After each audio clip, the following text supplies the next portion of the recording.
네, 안녕하세요. 남궁인입니다. 저는 응급의학과 전문이고요. 현재 만약은 없다라는 책을 내고 작가로도 활동하고 있는 사람입니다. 생각보다 단촐하네요. 예상 못했네.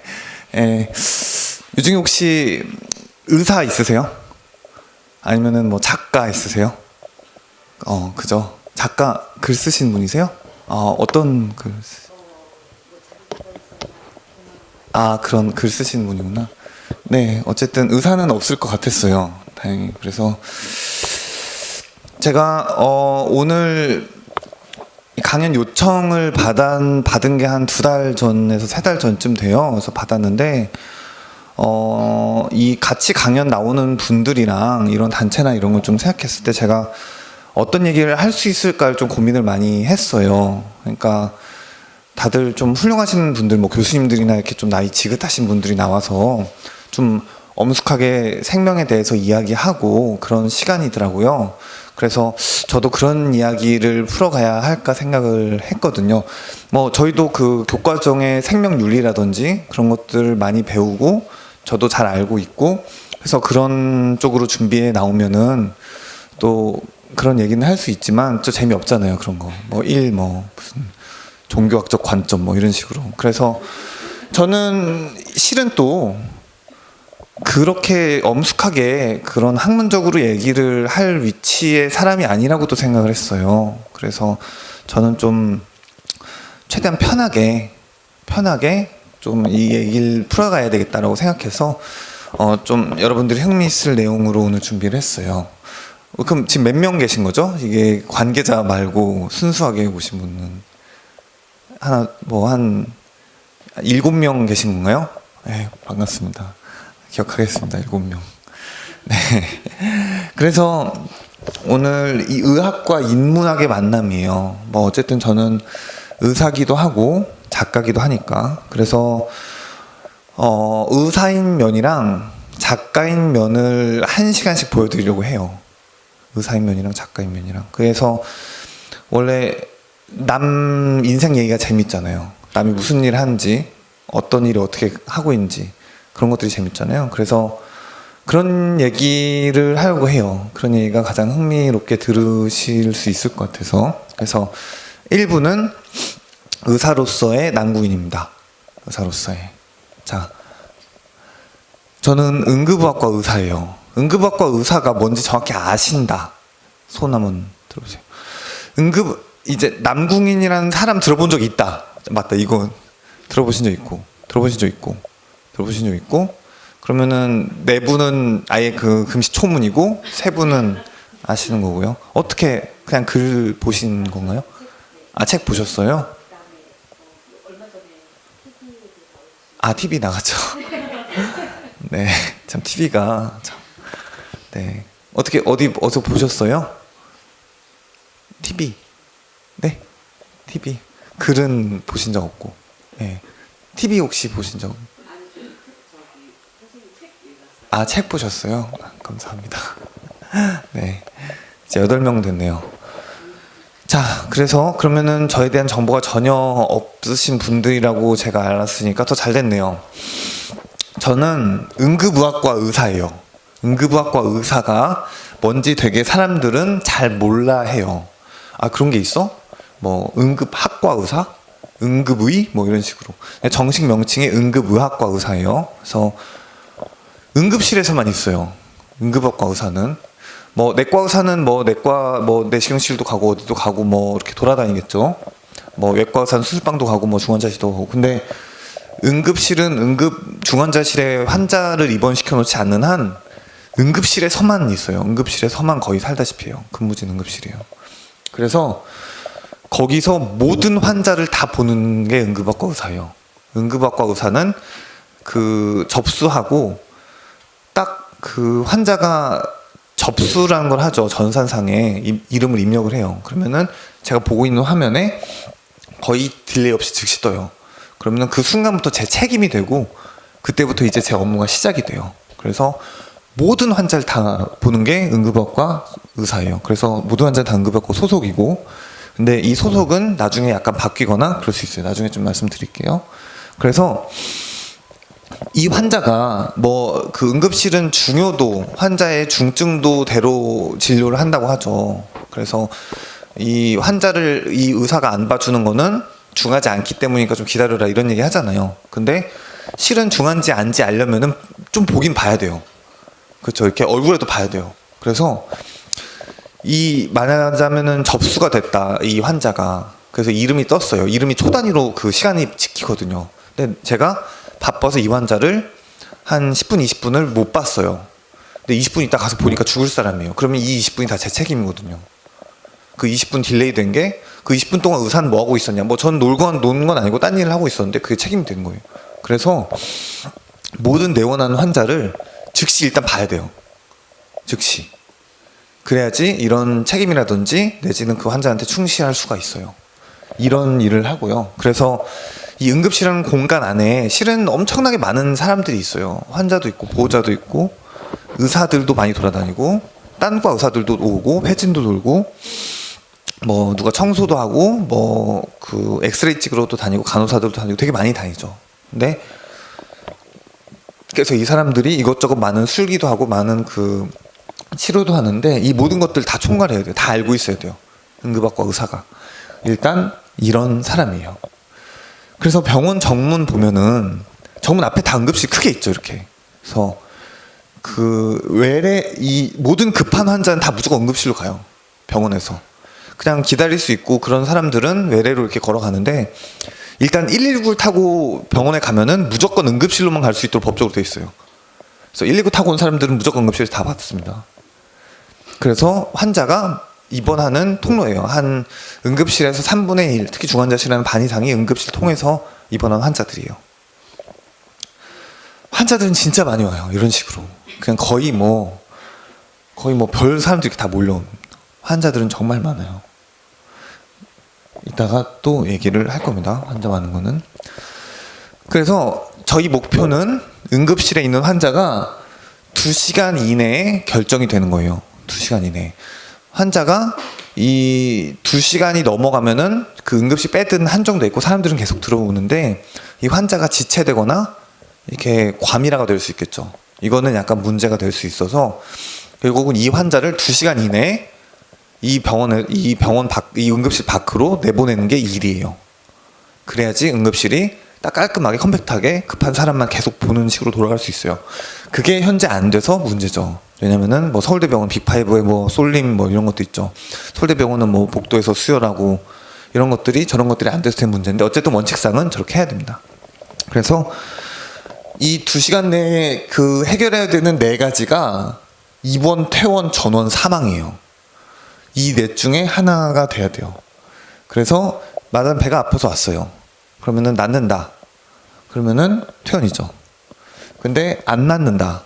근데 대학병원에서 다 검사를 해서 이 사람은 나을 것이 분명하다. 그럼 대학병원 입원은 아니다. 판단이 되면 전원이에요. 근데 이거는 대학병원에서 치료할 정도가 된다. 이거 너무 많이 심하게 다쳐서 대학병원 치료의 기준점이 된다. 그럼 입원이죠.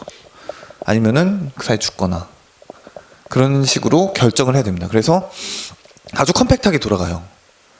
환자가 2시간 있다가 가보면은 그 2시간 전에도 환자는 다 사라지고 다른 환자들이 더 와 있는 거죠. 그런 식입니다. 그리고 이 입원을 결정할 때 이게 상당히 주요 업무거든요. 환자를 봤는데 이 환자가 입원을 해야 한다. 그러면은 응급학과로 입원하지 않아요. 내과, 외과, 뭐 산부인과, 소아과 뭐 이런 과로 입원을 하겠죠. 이걸 정하는 걸 응급학과에서 해요. 이걸 정하는 거를. 그래서 말하자면 내과 환자가 여기 와 있다. 그러면은 내과 당직한테 전화를 하는 겁니다. 이 환자가 결론은 이런 주소로 왔고 지금 이런 상태고 피검사 결과가 이러이러했고 그래서 너희 과에서 이런 치료를 입원을 해서 해야 한다라고 결론을 내요. 그러면서 전화를 하면은 내과에서 내려와서 그 환자를 보고 그래 입원을 시키겠군 이래서 입원을 시키는 겁니다. 그래서 타과의 전화를 대학병 기준으로 하루에 3-40통을 해야 돼요. 그래서 너희 과다 너희 과 문제다 뭐 그리고 예를 들어 뭐 외상 환자가 머리도 다치고 팔도 다치고 배도 다치고 뭐 다 다쳤어요. 그러면 신경외과, 정형외과, 외과 뭐 이런 식으로 쫙 호출하고 이런 것도 많이 합니다. 그래서 이 전화 업무가 생각보다 많아요. 그리고 이게 그 과로 결정을 해서 전화를 하면은 그 전화를 받은 사람은 자기 일이 늘어나는 거거든요, 순식간에. 그래서 되게 전화를 받기 싫어해요, 응급실 전화를. 응급실 전화한다고 맨날 싸우고, 이게 어떻게 우리 과냐, 외과지. 뭐 외과 애들은 이게 내 과지 어떻게 외과냐. 좀 이해가 안 가죠. 그런 식으로 되게 많이 싸워요. 어쨌든 그런 식으로 절충해서 각 과를 연결해 주는 것도 응급학과의 아주 중요한 일이에요. 각과 의사한테 전달하는 것. 이게 실제로는 응급의학이라는 학문이 미국에서 처음 생겼어요. 뭐 모든 의학이 다 미국에서 생겼듯이. 근데 미국은 우리나라랑 달리 그 응급실이 있으면은 그 병원에 근처에 전문의가 많이 없어요. 우리나라는 실은 전문의 천지죠. 근데 거기는 사막 한가운데 병원이 있고 다른 뭐 이렇게 전문 기관을 컨택할 그런 게 없어요. 그러면은 그 전문의를 호출해서 그 전문의가 올 때까지 2시간 기준으로 잡고 이 2시간을 무슨 일이 있어도 버티는 그런 학문적인 기조를 쌓은 게 응급의학이에요. 그래서 이 탁과를 전화하기 전에 모든 처치가 다 응급학과에서 가능합니다. 응급실에서 일어난 모든 일이 다 가능한 것처럼. 그래서 응급의학은 그 환자들 몰려오는 거 맞죠? 그 환자들이 정말 다양하게 많이 몰려와요. 근데 이 모든 거를 일단은 환자들이 뭐 별 어떤 질문을 할지도 모르고 어떤 상태로 올지도 몰라요. 근데 그거를 주저없이 앞에서 결론을 확 내려줘야 되는 그런 입장이에요. 그래서 물론 가끔 정말 황당해서 저도 찾아봐야 될 때 있어요. 한 6개월에 한 번 정도? 근데 그런 거 빼놓고는 그 즉시 대부분 다 대답을 합니다. 그래서 비단 아픈 것만 아니라 불편해서도 와요. 그냥 응급실에 갈 이유가 생각보다 많아요. 불편해서. 그래서 이 세상 바깥 일들이 그냥 응급실의 안쪽으로 고스란히 들어온다고 생각하면 돼요. 예를 들어 밖에 번개가 쳐요. 밖에 번개가. 그러면은 번개 맞은 사람이 들어오죠. 외래로는 안 가요. 그 사람 무조건 응급실로 가지. 그죠? 실제로 번개 맞은 사람 제법 많이 봤어요. 비 오는 날. 이 번개 맞으면 어떻게 될 것 같아요? 어떻게 될까요? 즉사요, 즉사. 그냥 즉사요. 그거 살 수가 없어요. 오늘 맞다. 소규모니까 중간중간이라도 질문하시거나 저한테 뭐 여쭤보고 싶으신 거 있으면은 바로 그냥 해주세요. 네. 그래서, 제가 기억에 남는 게, 진짜 비가 많이 오는 날이었는데, 그 책에 있어요. 책에 있는 내용인데, 등산객 내용인데, 그날 같이 왔던 환자인데, 그 얘기가 좀 다행해서 빠졌어요. 그래서, 그 북한산 정상에서 어떤 아줌마가 번개를 맞았는데, 혼자 딱 맞은 거예요. 그런데 비가 오잖아요. 정상이에요. 그래서 119 대원들이 그 산 중턱부터 이렇게 뛰어갔어요. 그 헬기에 못 떠서 비가 오니까. 그래서 환자를 봤는데 심정지죠. 번개를 맞았으니까.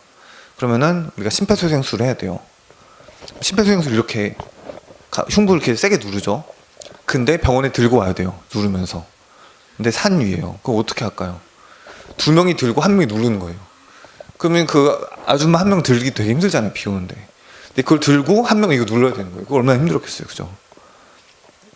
그래서 북한살 내려와요. 그걸 하면서 셋이서 번갈아서.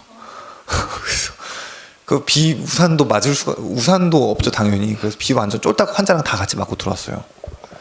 근데 그것도 한 1시간 걸렸죠. 그래서 병원에 왔는데 1시간 반이 됐어요. 그래서 그냥 굳었더라고요. 그래서 심폐소생술 그 마지막까지 하면서 왔는데 제가 돌아가셨습니다 하니까 너무 허탈해 하시더라고요. 안타깝게도. 그래서 그분들 때문에 심폐소생술을 해야 되나 고민까지 했어요. 근데 강직이 있으면은 그 학문적으로 되돌릴 수가 없거든요. 그래서 그냥 사망했어요. 그래서 대원분들 허탈하면서 가고, 그리고 1시간 있다가 아드님이 오셨는데 그 아드님이 정말 어머니가 벼락을 맞아 돌아가셨잖아요. 진짜 벼락같이. 통곡 하는데 기억에 남을 만한 그런 통곡이었어요. 어쨌든 그런 일도 있습니다. 번개. 그 다음에 교통사고. 이 교통사고 여기 타고 있었다는 사람 다 어디로 갈까요? 무조건 당급실로 가요. 그렇죠? 딴 데 갈 거라고 생각할 수가 없죠. 그래서 이 탄 그 좌석 배열 그대로 막 와요. 그러면은 좀 헷갈리니까 요 대기실에다가 좌석 배열대로 앉으세요. 그러면 이렇게 환자들이 좌석 배열대로 앉아요. 그럼 버스 뭐 있죠, 막 12인승 버스, 15인승 버스, 그러면 버스 좌석대로 앉으세요. 그럼 이렇게 쫙 대기실에 앉으세요. 그러면은 그 버스 장면 구상에서 하나하나 진료하고, 그래서 이 밖에 있는 일이 모두 다 일어나는 거예요. 그냥 고스란히 안으로. 그죠? 자, 이런 사람이 있어요. 이거 불편하겠죠? 이게 진짜 안 빠져요. 그럼 이거 어떻게 할 것 같아요? 응급실 와요. 그래서 이거 몰라요. 혼자 예를 들어 이거는 그냥 인터넷 돌아다니는 사진인데, 이런 식으로 꼈는데 이게 절대 안 빠진다. 그러면은 119 대원이 이거 어떻게 해야 돼? 하다가 응급실로 오겠죠. 그럼 응급실 데려다 놓고 그냥 가요. 제가 그저께 쓴 글이 있는데 발표는 아직 안 했어요. 근데 여고생이 그 담 넘다가 이렇게 떡볶이 사 먹으러 가려고 담을 넘다가 이렇게 담에서 이렇게 뛰었어요. 펄쩍 뛰었는데 오른손에 창살이 이렇게 바뀐 거예요. 그대로 관통. 근데 뼈를 피해가지고 살만 이렇게 딱 깔끔하게 관통했어요. 그래서 이렇게 매달리고 있는 거예요. 그래서 119 대원이 그거를 그냥 잘라왔어요. 그대로 창살 그대로. 그래서 창살 이렇게 여고생이랑 너무 안 어울리는 거예요. 창살이. 그래서 뽑았죠. 뽑았는데 이게 아프다기보다는 정말 이상한 그런 종류의 일들까지 많이 벌어져요. 실에서. 그래서 우리나라의 1년 내원 환자 추산 100만 명이 넘는데요. 100만 명도 넘는 걸로는 정확한 통계는 아직 중앙보건부에서 확실하지 않아요. 근데 100만 명 정도 되는데 계속 늘고 있어요. 그 다음에 이 응급실에서 환자들이 편하게 진료를 빠른 시간 내에 받는 게 실은 우리나라의 삶의 질과 상당한 연관이 있어요. 저 많은 사람들이 응급실 이용하는데, 그래서 좀 투자가 많이 되고 있는 그런 분야이기도 해요. 하지만 응급학과 전문의는 전국에 1,300명밖에 없어요. 한 해에 지금 100명씩 늘고 있는 추세거든요. 제가 면허번호 1000번쯤 돼요. 제가 한 1000번째 우리나라 응급학과 의사예요. 생각보다 적죠. 그죠? 저 1,300명 중에 한 명을 지금 보고 계신 거예요. 제가 이 중에 한 200명 넘게 알아요. 그래서 수치대로 따지면 응급학과 의사 한 명이 1년에 환자 10,000명은 봐야겠죠. 그죠? 근데 그렇지는 않습니다. 응급실에서는 다른 의사들도 다 환자를 볼 수가 있어요. 그 다음에 응급학과 레지던트도 환자를 보고, 인턴들도 환자를 보고, 그 다음에 다른 병원들에서도 환자를 보기 때문에 그렇지는 않지만, 어쨌든 응급학과 의사는 대부분 응급실에서 일하고 있고, 이 숫자 중에 많은 환자들을 보고 있죠. 그리고 갈수록 응급실 일이 응급학과 의사로 대체되고 있어요. 그 분야를 전문적으로 공부한 의사니까. 그렇게 됩니다. 그래서 대학병원 기준으로 1년에 한 병원에 5만 명에서 10만 명 와요. 그래서 하루에 주중엔 150명, 주말에는 월등히 많이 옵니다. 외래가 닫으니까. 그래서 갈 곳 없는 환자들이 다 응급실로 가죠. 그래서 주말에 250명입니다. 이거를 혼자 봐요. 혼자. 그래서 250명이면 수치상 6분에 1명씩 오죠. 6분에 1명씩. 근데 이 6분에 1명씩 오는데 죽은 사람 어디 다 부러진 사람 막 말도 안 되는 사람들 그 중에 섞여 있어요. 도저히 한두 시간 정도는 완전 붙어서 처치해야 되는 사람들. 그래서 그 경중을 따져가면서 이 6분에 1명씩 오는 환자를 계속 봐야죠. 근데 이게 밤 시간에는 약간 적고 낮 시간에 몰리거든요. 그래서 낮 시간에는 새로 고침할 때마다 1명씩 뜨고 환자들이 2, 3분마다 이렇게 1명씩 쫙 뜹니다. 특히 낮 시간에. 그러면은 정말 정신이 없어요. 진짜 감기 환자다. 그러면은 정말 1, 2분밖에 투자할 수가 없어요. 더 이상 투자했다가 아니면 못 봐요. 혼자 봐야 되는데. 그래서 요새는 이렇게 혼자 보는 거를 안 하고 최대한 이렇게 대학병원에서 2명 이상 보려고 하는데, 제가 수련 받을 때는 전부 다 혼자 했어요. 그래서 제 책을 보신 분들은 알겠지만 혼자 이리 뛰고 저리 뛰고 날뛰어요. 그게 실제로 전부 다 있었던 일이거든요. 네. 자, 그래서 어떤 환자가 올지 모르죠. 어떤 분야에 어떤 환자가 올지 몰라요. 그래서 제가 이거 읽으라고 써놓은 게 아니라 그냥 많다고 써놓은 거예요. 읽으라고 써놓은 거 아니에요. 가정학과, 결핵내과 과 많죠. 여기 있는 걸 거의 다 압니다.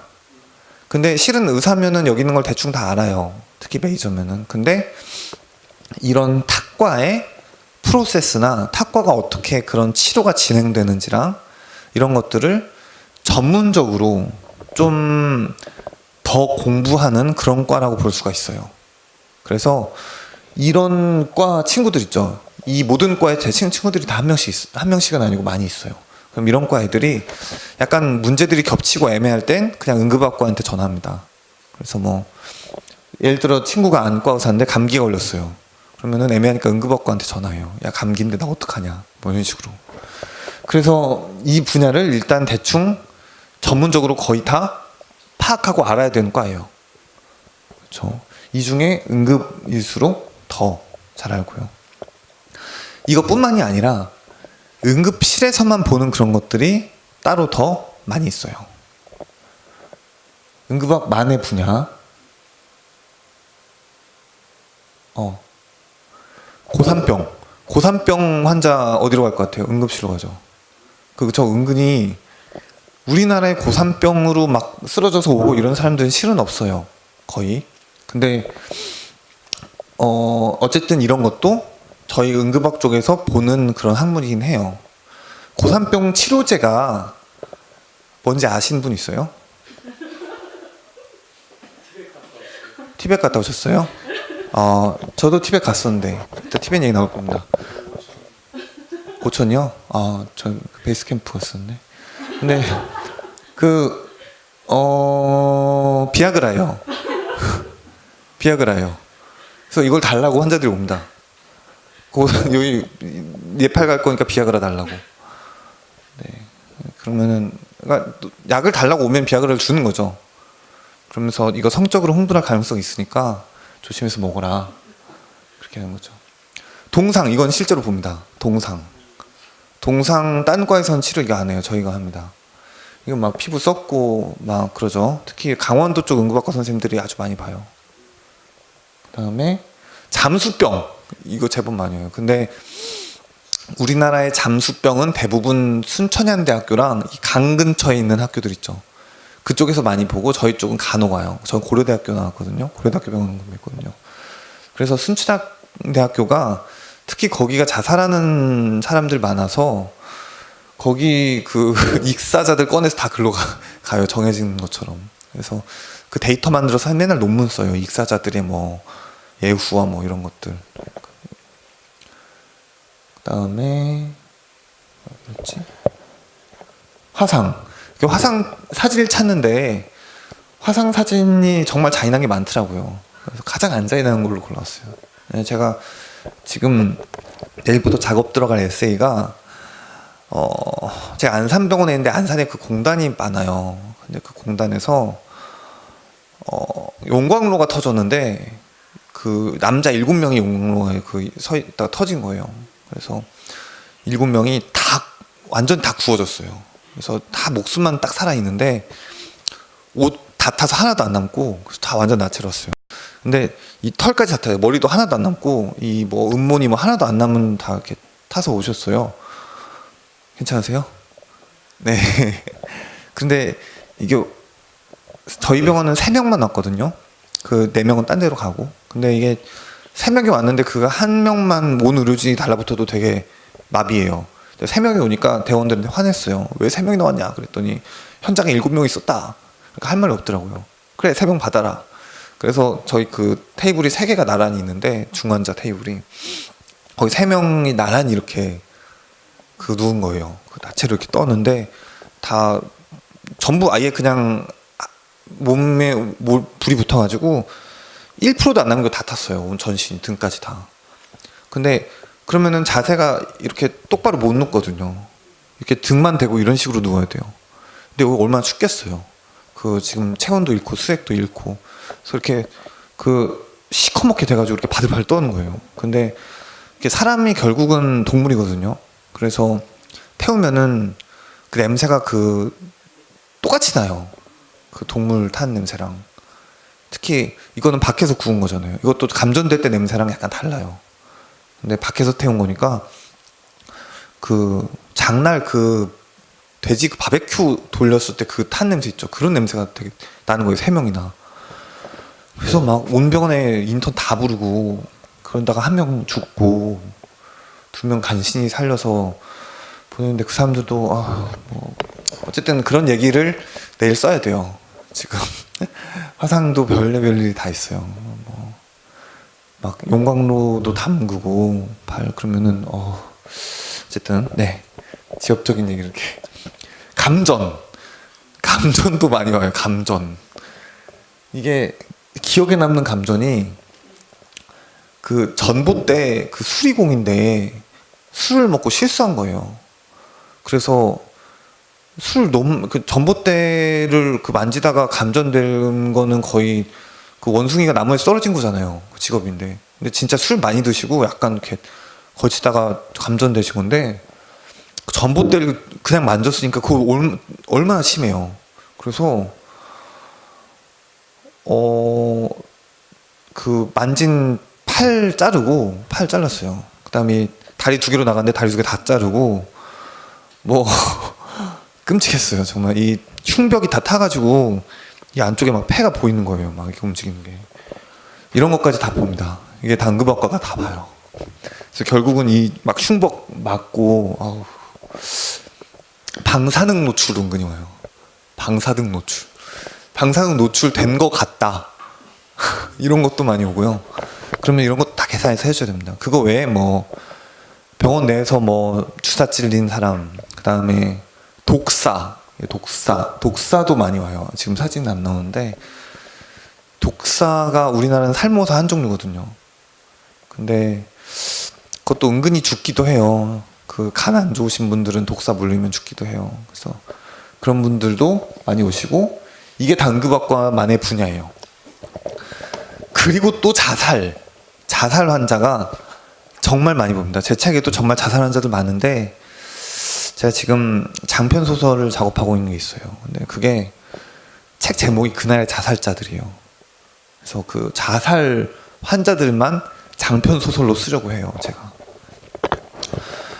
우리 자살자들이 결국은 시도를 했다. 그러면은 예를 들어서 가장 흔하게 먹는 게 약을 먹는 거죠. 그래서 약을 먹었다. 그러면은 자기가 이제 소화가 되고 이렇게 정신이 몽롱해지면 죽을 거라고 생각을 해요. 그러면은 어떻게든 응급실에 가야 되겠다는 생각이 들어요. 그 사람이 외래 가지 않겠죠. 그래서 다 응급실로 와요. 그래서 하루에 무조건 2-3명, 많으면 6-7명씩 무조건 와요. 자살자들이. 그래서 제가 응급실에서 5년을 근무를 했는데, 그리고 지금 딴 데 있고, 어쨌든 응급실에서 5년을 근무했는데, 그러면 뭐 거의 뭐 1000명 단위로 받겠죠. 정말 많습니다. 이 자살 시도하는 사람들. 그래서 이런 사람들을 거의 전문적으로 봐야 돼요. 이 목맨 사람, 그 다음에 추락, 자살, 뭐 기타 기상천외한 방법들도 있어요. 뭐 손목 빼고 이런 사람들 정말 많이 봅니다. 그 다음에 이물 들어간 사람 되게 많이 와요. 이거 재밌나요? 제가 이거 좀 나열 스타일인데 이물 들어간 사람 많이 와요. 이물. 이거 가장 흔한 게, 목에 우리 가시 끼면은 어떻게 못 빼죠, 밤에. 이게 가장 흔해요, 목에 가시 낀 거. 그래서 이렇게 가시 빼달라고 오면은 그거 빼드리는 거랑, 귀 파다가 그 면봉 뺐는데 면봉 솜 안 나올 때 있죠, 그 대만 나올 때. 그거 되게 많이 와요. 그 면봉 솜 빼러, 답답하니까. 근데 귀에 벌레들이 되게 많이 들어가요, 생각보다. 자고 있으면은 이게 어두운 곳에 이렇게 찾아가니까, 이렇게 어두운 구멍이잖아요. 코에 들어가면 바로 이렇게 아는데 귀에 들어가면 약간 좀 늦은가 봐요. 그래서 귀에 들어간 제가 거의 모든 종류의 벌레를 다 빼봤어요. 그 귀뚜라미, 보면 알아요. 이제 귀뚜라미, 바퀴벌레, 그 콩벌레가 몸으로 와서 가장 힘들거든요. 그리고 그 바퀴벌레, 그게 또 다리가 막 떨어지거든요. 그러면은 다리 남아있고 힘듭니다. 어쨌든 코도 되게 뭐 많이 들어가고, 눈도 뭐 많이 들어가요. 뭐 입도 당연히 많이 들어가고. 근데 뭐 이거 무슨 사진인지 아실 것 같나요? 이게 지금 엉덩이에 병이 들어간 사람인데, 이게 제 책에도 있어요. 근데 병이 예사병이 아니죠, 지금. 이게 미국 사진이라 그래요. 이게 제가 본 한국 사람들은 백세주가 한 개였어요. 백세주가 되게 많거든요. 백세주가 한 개였어요. 소주가 가장 흔하고 백세주가 한 개예요. 그다음에 그 무스병 있죠, 그 샴푸 얇은 거, 그게 또 많아요. 근데 제법 긴데 어쨌든 그것도 들어가더라고. 이게 지금 직장 안에 병이 들어간 사진입니다. 근데 병이 좀 얇은 쪽에서 이렇게 두꺼운 쪽으로 넣잖아요. 그래서 절대 안 빠져요. 두꺼운 쪽에서 얇은 쪽으로 넣으면 그 얇은 걸 집어서 뺄 수도 있겠죠. 그래서 절대 안 빠져요. 이거 수술해야 됩니다. 근데 이게 외과 레지던트 한 명이 이거 저 친구인데 이거 병 자기가 손으로 빼겠다고 그 휘졌다가 안에서 깨먹었어요. 그래서 12시간 수술했어요. 그 사람. 고생했다고. 거의 이름 파일 뻔했어요, 그 친구는. 어쨌든 이런 것들도 많이 옵니다. 진짜 뭐, 예. 그다음에 중독학. 이것도 저희 분야예요. 이게 사람이 자살하려고 먹는 게 되게 다양해요, 생각보다. 이게 수면제만 먹는 게 아닌데 이게 약을 먹어도 이 약 종류 되게 다양하잖아요. 수면제 뭐 이런 것들이. 근데 이게 약 종류만 해도 다양한데 뭐 기상천외한 일을 벌일 때들이 많아요. 예를 들어 뭐 여고생인데 담배를 2갑을 물에 그냥 풀어서 그거를 2시간 동안 우렸어요. 근데 그걸 입채 먹었어요. 입채. 담배 많이 피면 건강에 안 좋으니까 먹으면 더 안 좋겠다. 근데 이게 먹으면은 그게 흡수가 잘 안 돼요. 그래서 그냥 설사하고 그냥 집에 갔어요. 괜찮아요, 그거는. 그런 것들, 이런 기상천외한 것들이 있어요. 또 뭐 저희 그 어떤 아저씨가 그 집에서 키우는 그 아마존 관엽식물을 그냥 호기심에 드셨어요. 이렇게 한 입 떼서. 근데 그 아마존 관엽식물들이 그 아마존에 있는 그 동물들한테서 자기를 지키기 위해서 맹독을 내뿜거든요. 그래서 바로 쓰러져 중환자실 갔어요. 그래서 거의 죽을 뻔했어요, 그 사람은. 그 집에서 키우는 식물 한 입 먹었다가. 그래서 세상 모든 걸 다 먹을 수 있어요, 이런 식으로. 그 다음에 사람들이 그런 식으로 다 물어봐요, 와서. 그러면은 이거를 어떤 약물을 얼마만큼 어떻게 먹었을 때까지 괜찮냐, 이런 것들이 학문으로 돼 있어요. 그래서 이 중독학이라는 책이 정말 이만한 책이 있어요. 그래서 이런 것들도 다 공부합니다. 웬만하면 다 알아요. 다양하죠. 네, 일단 응급학과 의사의 소개는 얼추 됐어요. 다양하죠. 그죠? 그래서 눈에 있는 이물도 빼고 뭐 지금 정신없죠. 뒤에 지금 등 화상 입은 것도 하고 심폐소생술도 하고 이런 식으로 정신없이 응급실에서 일하는 사람입니다. 대부분 24시간 혼자 일해요. 일과가 제가 그 레지던트 때 일과가 그거였어요. 그 아침 8시에 브리핑 시작하거든요. 그러면은 아침에 한 7시, 6시 반에 일어나야죠. 좀 일찍 가야 되니까 6시, 6시 반에 일어나요.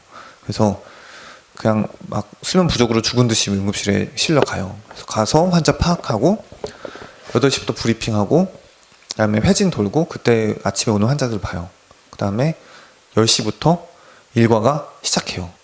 그래서 10시부터 다음날 아침 8시까지 모든 환자를 다 봐요. 오는 모든 환자를 150명에서 250명. 그다음에 제 책에 그 장면이 있어요. 아침 브리핑한 장면. 그래서 아침에 그 전날 봤던 150명에서 250명의 환자를 다 외워요. 전부 다. 그래서 일렬로 다 얘기해요. 지금도 그래서 환자 외우는 건 정말 자신 있어요. 그래서 그걸 전부 다 브리핑하고 그다음에 지금 현재 재원에 있는 모든 환자 레코드를 다 외워요. 그래서 그걸로 회진을 돌아요. 그래서 끝나면은 10시예요. 그러면은 전날 6시에 일어났죠. 이미 30시간을 못 잤죠. 그죠? 그래서 집에 와요. 그러면은 11시, 12시쯤 돼요. 그러면 배고프니까 밥 먹고 죽은 거도 같은 잠을 자요. 그러다가 밤에 눈을 뜨면은 한 9시 뉴스 듣고 깨요. 8시 뉴스 듣고 깨고. 그러면 다음날 아침에 다시 당직이죠. 그러면 저녁을 먹고 자유시간이 이제 2-3시간 있어요. 그때 뭐 술 마시면 그때 술 마시고 글 쓰려면 그때 글 쓰고 책을 보려면 그때 책을 볼 수가 있어요. 그러면 그때 글도 쓰고 책도 보고 나가서 놀기도 하고 그 다음에 다시 뭐 좀 시간 아까우니까 한 1시, 2시쯤 자요. 그리고 그 반복이에요. 그거를 4년을 했어요. 이게 응급학과 의사의 수련 과정이에요. 그래서 근무를 하고 있으면 근데 저보다 높은 사람이 없어요. 그러니까 물론 뭐 저 지시하는 위 선생님들 뭐 이렇게 있을 수는 있겠지만 어쨌든 응급학과 의사는 대부분 응급실 현장에서 가장 높은 위치로 일을 해요. 그러니까 자기가 지시를 내릴 사람이 무지무지 많은 거예요. 환자도 항상 30명 정도는 누워 있어요. 그 다음에 이 환자를 보호자들 한 2~3명씩 다 있죠. 그럼 이것만 거의 100명 숫자가 돼요. 실제로 제가 관리한 이 100명이 돌아다녀요. 환자 보호자들이. 그러면은 간호사가 한 타임 6명씩, 그 다음에 인턴 4명씩, 그 다음에 기타 방사선사, 그냥 피 타러 가는 사람, 청소하는 사람, 무슨 그냥 코디네이터, 이런 사람들도 다 제 지시대로 움직여요. 결국 이거 청소 나중에 하세요 이렇게 얘기할 수 있잖아요. 이거 청소 좀 빨리 해주세요. 그죠? 그래서 거의 오케스트라 같아요. 이 사람들 다 지휘하는 거예요. 그래서 응급실에 모든 그 벌어지고 있는 일들은 전부 다 응급학과 의사한테 보고하게 돼 있어요. 그래서 응급학과 의사도 어쨌든 밥도 먹고 이렇게 화장실도 가고 그러잖아요. 그럼 쫓아와요. 노티하려고.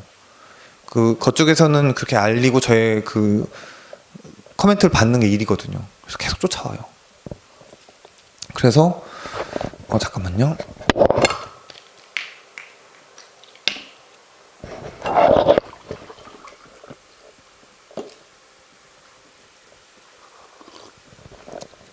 그래서 심폐소생술 할 때가 있어요. 내지는 엄청나게 심한 중환 왔을 때. 그때는 정말 야, 의학 드라마 같다. 내가 하면서도 그런 생각할 때가 있어요. 그러니까 이게 심폐소생술 환자라든지 중증 외상이 이렇게 딱 오면은 손이 되게 순식간에 많이 가요. 순식간에 이 사람한테 해야 할 일이 되게 많아요. 근데 누가 누구를 지정해서 해주지 않으면은 각자 무슨 일을 막 이렇게 엉키면서 하다 보면 되게 엉킨단 말이에요. 그래서 누구 인턴은 뭐하고 누구 인턴 라인 잡고 누구 인턴은 뭐 하고 간호사는 뭐 내고 누구는 뭐 수혈 신청하고 누구 해 그러면은 이렇게 쫙 돌아요. 그러면서 저도 그 환자를 파악을 하면서 해야 되거든요. 일단 제 환자가 파악을 해야지 그 오더가 들어가요. 그러니까 그 맨 앞에 구급차 앞에서 기다리고 있다가 그 환자 파악하고 들어가자마자 그렇게 막 지시하는 거예요. 누군 옷 자르고 막 이런 식으로.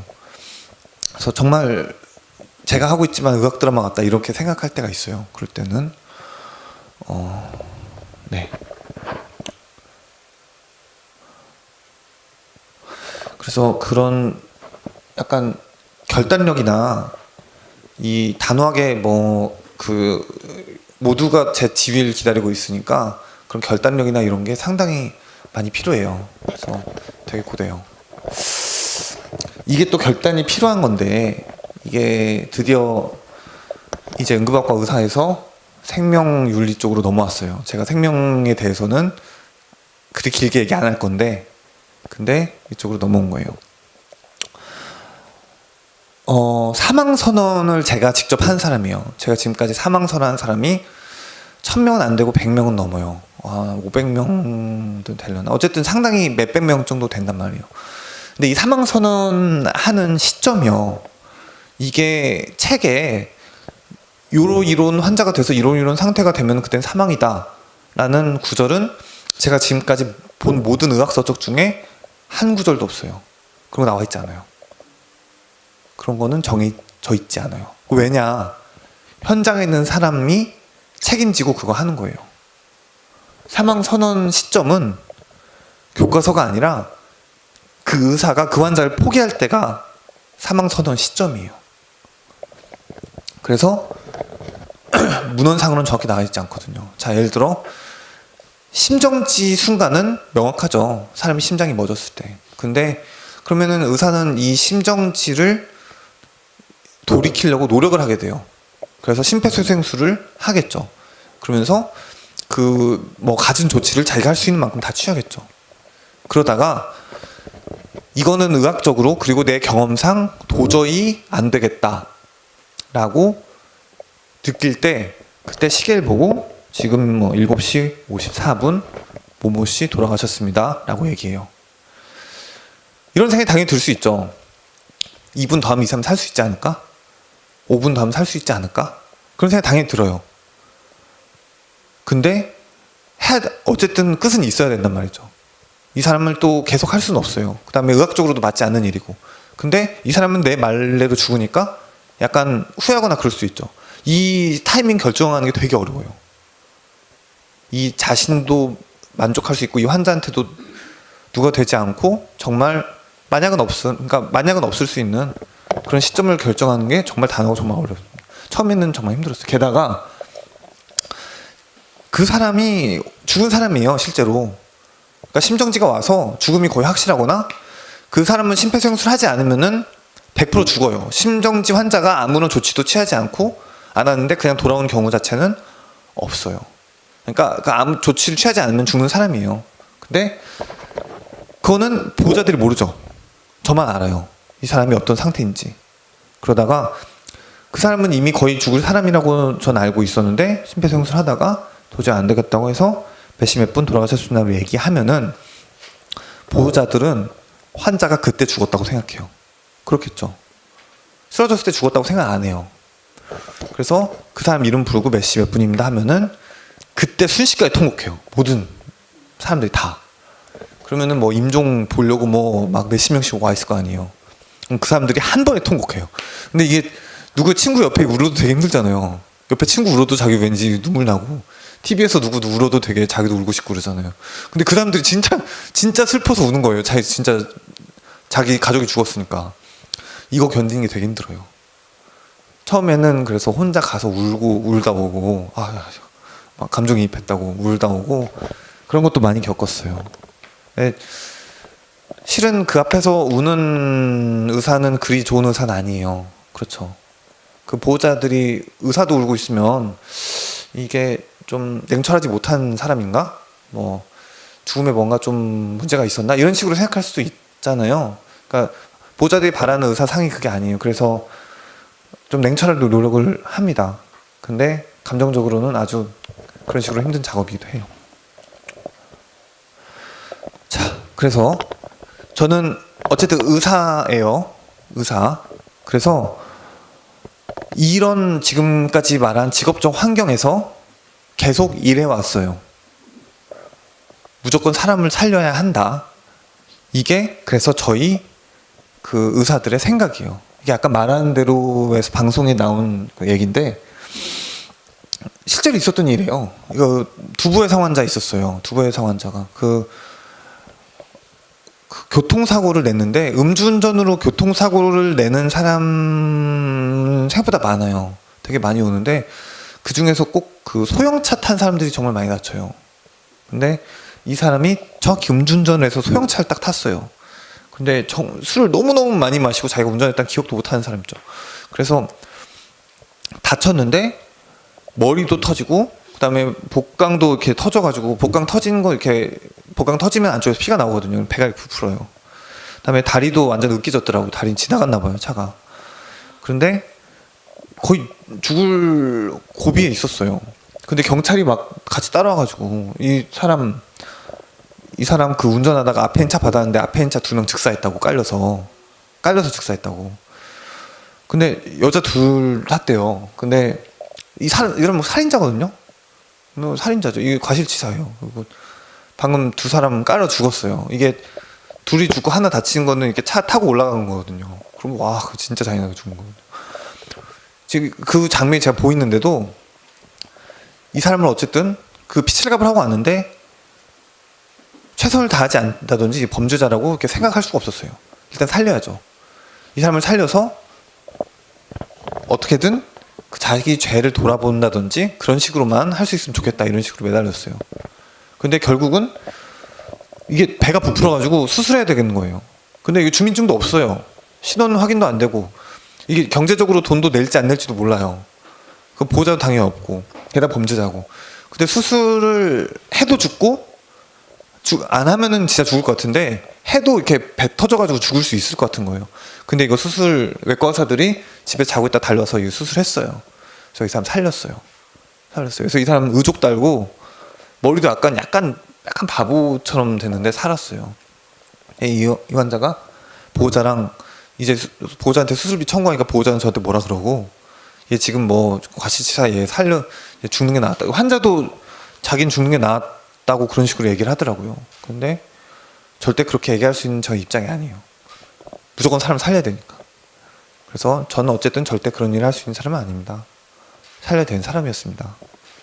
그래서 저는 이런 직업적 환경에서 일을 해온 사람이에요. 그래서 뭐 너무 당연한 얘기지만 생명이 소중하다 생명을 더 살리는 것보다 중요한 가치는 없다, 이런 식으로 얘기할 수밖에 없는 위치에 있는 사람이에요.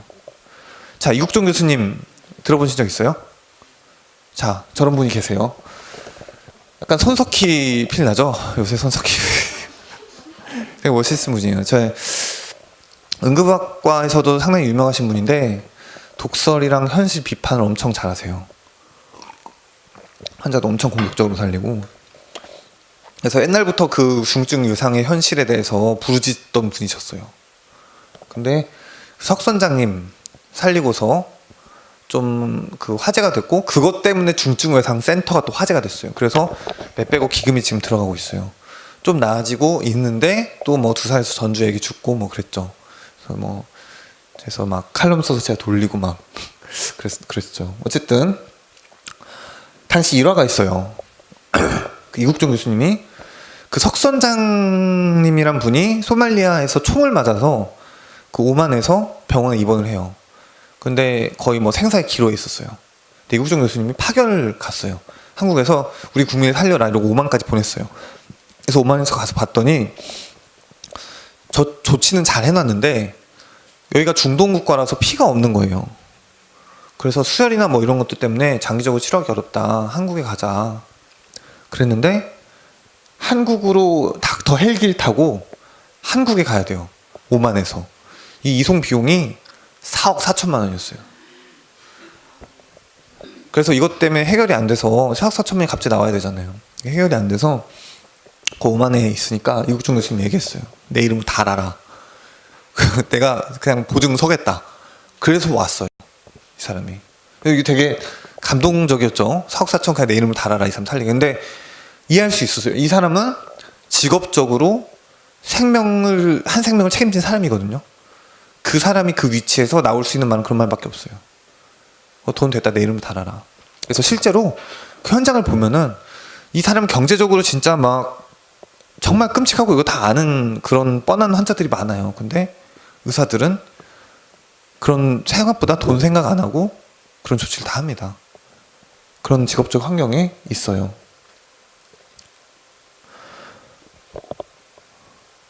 또 2다리 절단 환자가 있었어요. 이분 책에 나오신 분인데 이것도 직접 있었던 일이에요.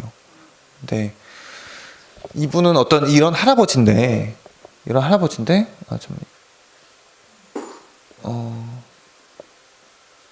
이게 레이저도 나오나요?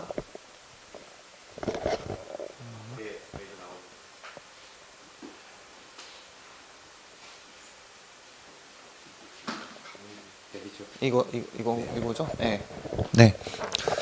할아버지인데 이분은 역시 자살하려고 하셨던 분이에요.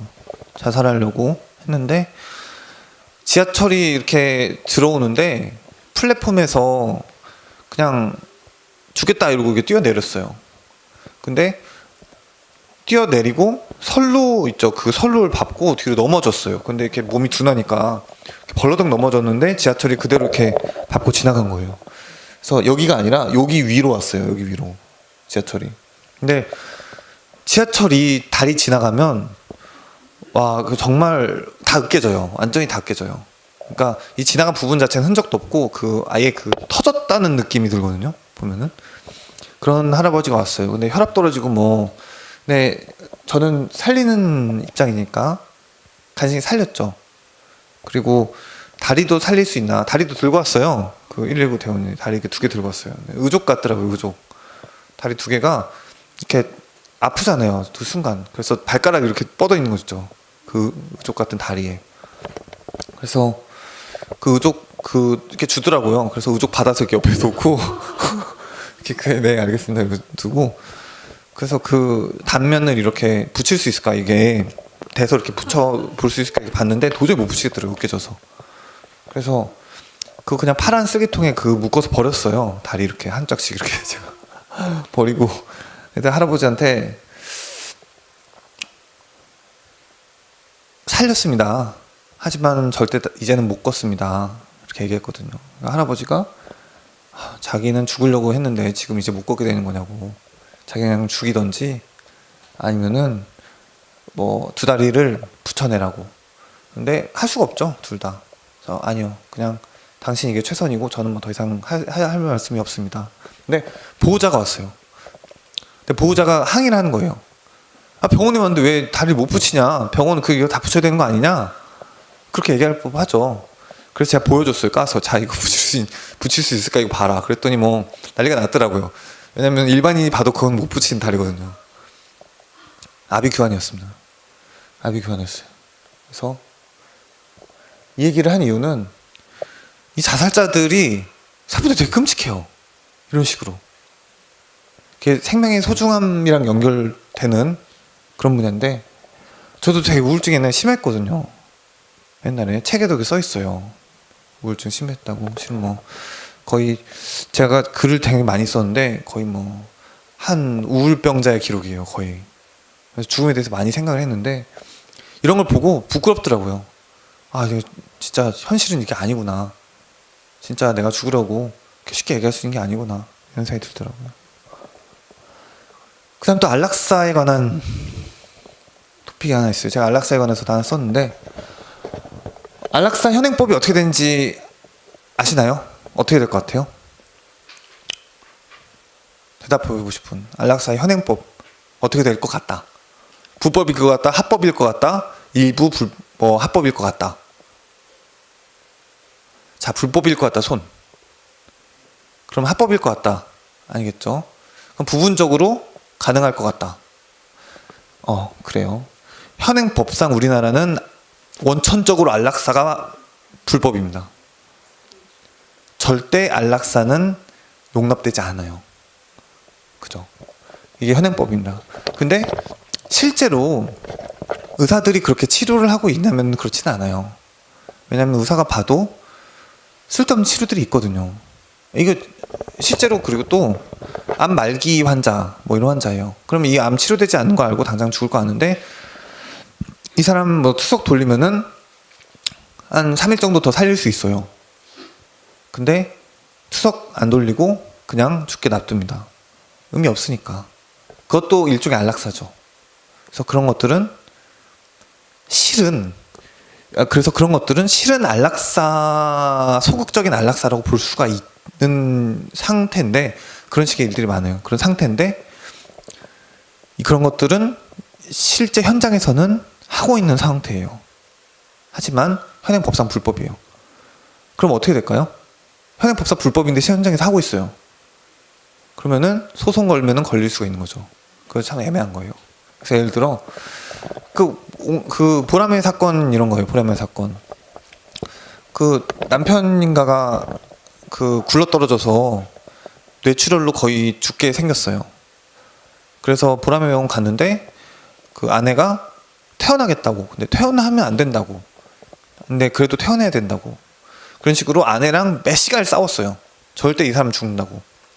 그러다가 막 모든 동의서를 다 쓰고, 그래서 결국 집 앞까지 그 사람을 데리고 가서 거기까지 살려서 집에다 퇴원을 시켰어요. 근데 집에다 안 하는데 죽었죠. 그래서 그냥 죽어서 그냥 된 줄 알았는데 어디서 이 소송 얘기를 들은 거예요. 그 아줌마가. 그래서 소송을 걸었어요.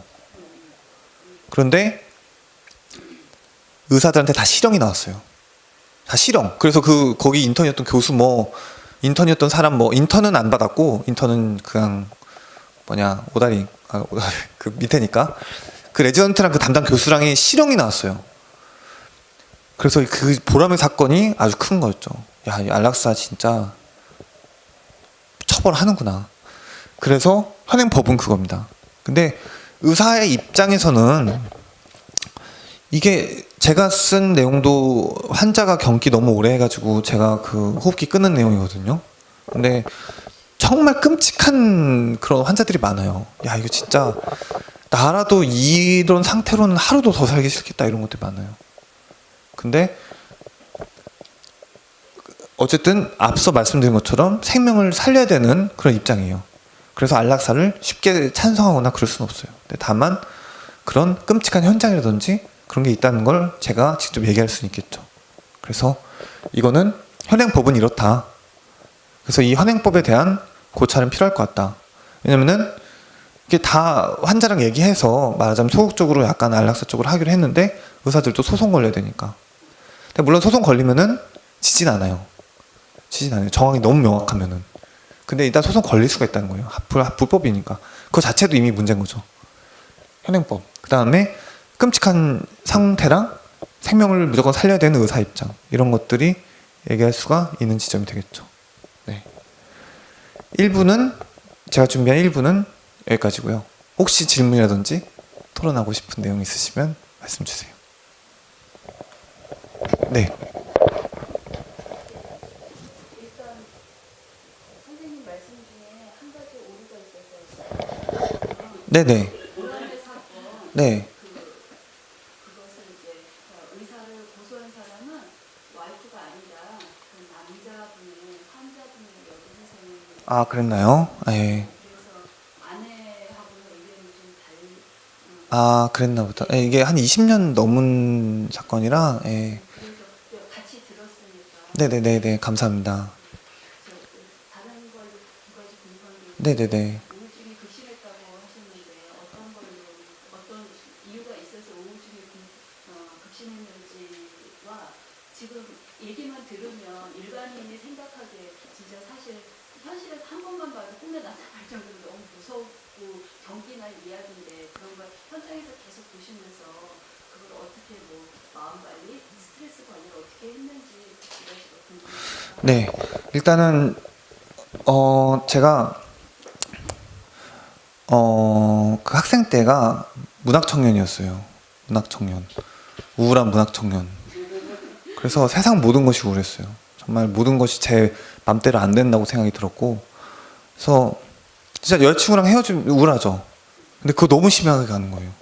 맨날 글 쓰고. 여자친구랑 헤어지고 글이 되게 많이 늘었어요. 작가가 됐어요, 결국은. 그리고 부모님도, 결국은 부모님을 안 싸울 수 없죠. 그 계속 이렇게 있다 보면. 결국 부모님과 불화, 뭐 또 성적 나쁘면은 그런 것들. 내지는 사소해도 이게 불운이라고 생각되는 모든 것들. 그런 것들이 다 저를 되게 괴롭혔어요. 그래서 그런 것들이 우울했었는데, 지금 돌이켜보면은 그냥 우울 증세였던 것 같아요. 그냥 마음의 감기 같은 거였던 것 같아요. 물론 지금도 완전히 낫진 않았는데, 지금 생각해보면 별건 아닌 일들이더라고요. 지금 생각해보면. 근데 그때 당시로서는 정말 난 죽어야 되겠다 이렇게 생각할 수밖에 없는 일들이었어요. 근데 돌이켜보면 그때 제가 알았던 마음의 감기 같은 것이다 라는 생각이 들어요. 네. 그리고 그 제 얘기 좀 잔인했나요? 근데 좀 그랬나요? 근데 저는 그 직업적으로 맨날 보는 거라, 예, 그 맨날 보는 거라 늦게 오셔서 자연의 얘기 다 지나가고 오셨는데 네. 그래서 처음에는 저도 되게 놀랬어요. 병원에 실습 들어간 게, 제가 지금 34살인데 병원 실습 들어간 게 거의 10년 전이거든요. 처음에는 사람 눈앞에서 죽고 그러니까 너무 무섭고 놀라는 거예요. 그다음에 뭐 그냥 다친 사람만 와도 놀랍고. 근데 근 한 10년을 계속 보니까 별 생각이 없어질 뿐더러 그게 내가 반드시 봐야 될 걸로 보여요. 내가 반드시 견뎌내고 이겨내야 할 걸로 보여요. 그거 끔찍하다 그러면 그거 환자는 어떻게 했어요? 자기 몸인데. 그래서 절대 그런 기색 같은 거 보이지 않아요. 현장에서 막. 근데 가끔 진짜 막 놀래게 하는 거 있어요. 막 눈에 못 들어가고 이런 거 있거든요. 못 이렇게 박혀서 그 채책에 있거든요. 그래서 이렇게 열었더니 눈 그 못 대가리가 그대로 있는 거예요. 그건 좀 놀랬어요. 야, 이거 뭐야? 근데 뭐 거의 그런 정도 아니면은 뭐 팔다리 깨진 정도는 정말 잘 보고, 웬만한 거는 정말 그 직업적인 소명을 다 볼 수가 있어요. 그리고 그런 일을 하는 사람이 필요한 거죠, 세상에. 근데 그게 또 제가 돼야 된다고 생각하니까 괜찮아요. 그래서 그걸로서의 스트레스는 거의 안 받는 편이에요. 근데 다만 그 잔인한 건 괜찮아요. 근데 그 사람이 내가 살릴 수도 있을 것 같았는데 죽었다고 생각할 때 그거 되게 힘들어요. 그래서 잔인한 건 아무리 잔인해도 괜찮은데, 그거 앞으로 자꾸 뒤로 닫아서 그렇게 해서 술빵 올렸으면 살 수 있지 않았을까? 뭐 이런 고민 되는 건 좀 힘들었어요. 그래서 뭐 그런 것들은 글로 많이 썼죠. 그래서 좀 글쓰기가 뭐 그런 걸 이겨내는데 도움이 됐다는 생각은 좀 들어요. 네. 네. 왜 응급의학을 선택하셨나요? 제가 세상에 되게 호기심이 많은 편인데 응급학과가 방금 봤죠. 엄청 다양하잖아요. 이게 정말 삼라만상이 다 펼쳐지는 거예요. 그 다이나믹한 그런 느낌이 좋았어요. 그다음에 또 의사로서 되게 바이탈 보는 과라고 하거든요. 그런 사망 선언까지 자기 책임을 할 수 있는 과. 근데 그런 과에서 제 그 의사적인 그런 역량도 시험을 해보고 싶었고, 그다음에 응급학과가 또 당직을 하면은 이렇게 오프 때는 나와서 자유롭게 활동을 할 수가 있는 또 과예요. 예를 들어 뭐 신경외과, 뭐 다른 바쁜 과들은 또 계속 전화를 받고 이렇게 입원 환자가 있으니까 해야 되는데 저는 좀 자유로운 활동도 하고 싶었거든요. 그거에 좀 잘 맞는 삼박자가 맞아가지고 그렇게 응급학과 의사가 된 거예요. 처음에 대학에 처음 갔을 때는 어떤 과의 의사가 되고 싶었다는? 소아과요. 애들 이뻐서 마지막까지 고민했어요. 애들이 너무 이뻐서 그 아픈 애들 진짜 이뻐요. 이게 애들이 아프면은 기운이 없으니까 가만히 있고 보면은 얼마나 이쁜지 몰라요. 병원 애들이. 네. 네. 네네네. 네네. 말씀하세요. 천천히 하세요. 천천히. 네.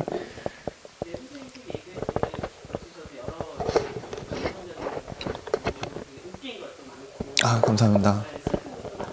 네, 그런 책입니다, 여러분. 네네.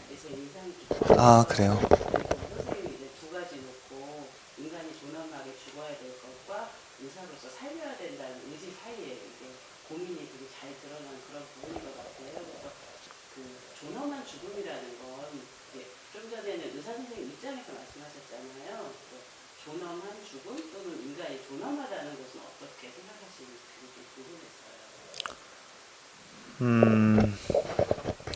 그러니까요. 일단은 책을 잘 읽어주셔서 감사합니다. 그런 면을 많이 생각해보게 되는데, 그런 관점에선 저도 일반인이랑 크게 다르지 않은 것 같아요. 여러분들 요양병원 가보신 적 있어요? 요양병원 중에서 좀 걸어 다닐 수 있는 사람들이 있는 요양병원 말고, 중환자실급의 요양병원들이 있어요. 그런데 정말 송장이 누워있어요. 송장, 약간 망령 같은, 정말 의식도 없고 호흡기 떼면은 더 이상 숨도 못 쉬는데 어떻게 법적으로라든지 살려두기 위해서 그냥 살고 있는 그런 사람도 있어요. 뼈만 남고 욕창 생겨서 막 뒤에 다 등 헐고 이렇게 털럭들 다 빠져가지고 뭐 그냥 남녀 불문하고 다 거의 대머리고, 그래서 환자복만 입고 거기서 그냥 누워 있어요. 그러면은 저도 그런 거 보면서 되게 많이 생각했거든요. 저게 존엄한가? 저게 인간이 존엄한 모습인가? 그래서 그런 글을 썼던 거거든요. 그게 72시간 그 얘기가 실제로 있었던 일이거든요. 실제로 그런 할머니가 있었어요. 근데 못 보신 분들이 대다수니까 말씀드리면은, 어떤 할머니가 떡 먹다가 떡이 목에 걸렸는데 그 아들이 그걸 보고 바로 이렇게 심폐소생술을 했어요. 근데 70대라서 안 돌아왔어요. 돌아는 왔는데 거의 약간 머리에 저산소성 손상을 많이 입은 채로 돌아온 거예요. 근데 이 손상을 입으면은 결국은 뇌에 별일이 다 일어나거든요. 그런데 그 할머니는 경기라는 거예요. 근데 경기를 보통 좀 하다 말거든요. 근데 하기도 많이 하는데 하다 말아요. 근데 진짜 3박 4일 계속 경기를 하는 거예요. 3박 4일을. 그래서 거의 역대급 신경과에서도 그런 환자가 있냐고 물어볼 정도로. 그래서 그 항경련제를 정말 많이 썼는데도 그냥 안 나는 거예요. 근데 그 경기를 5분만 해도 사람이 이렇게 약간 멍하고 그러잖아요. 근데 72시간 하니까 이렇게 막 팔에 뼈 다 보이고, 이 팔 이렇게 묶어놨는데 뼈 다 막 보이고, 피부 다 떨어져 나가고, 눈 이렇게 다 흰자만 남고, 진짜 끔찍한 거예요. 그러니까 보호자들이 그걸 보고 우리 엄마를 제발 죽여달라고, 제발 저걸 어떻게 내가 보냐고. 심폐소생술 안 했으면 어머니 편하게 돌아가시는 건데 지금 자기가 불의를 저지른 것 같다고 그런 식으로 얘기를 하는 거예요. 근데 끌 수가 없죠, 법적으로. 근데 72시간 동안 하니까 실은 실은 제가 그거 직접 껐어요. 제가 그 책 그대로 껐어요. 그 과장님이, 실은 제가 자의로 끈 건 아니고 저희 그 과장님이랑 병원이랑 다 얘기가 돼서 그거는 진짜 안 되겠다. 그건 진짜 아니다. 자, 뭐 이런 식으로 해서 실제로 껐는데 그 책에는 법적으로 문제가 될까봐 혹은 아니면 사람들이 이런 것도 가능하구나 이렇게 생각할까봐 그런 식으로 적어놨는데 실제로 일어날 수 있는 일이에요. 실제로 지금 이 순간에도 누군가 하고 있을 일이고. 네. 어쨌든 그런 과정에서 존엄은 정말 다르지 않아요. 인간답게 그렇게 삶을 영위하는 게 존엄에 가깝다는 생각이 들긴 하더라고요. 제 입장은 그냥 그렇더라고요. 근데 생명을 끝까지 붙잡아 두려는 입장으로서 딜레마가 있을 수 있죠. 네. 거기 또 한 가지 네네네.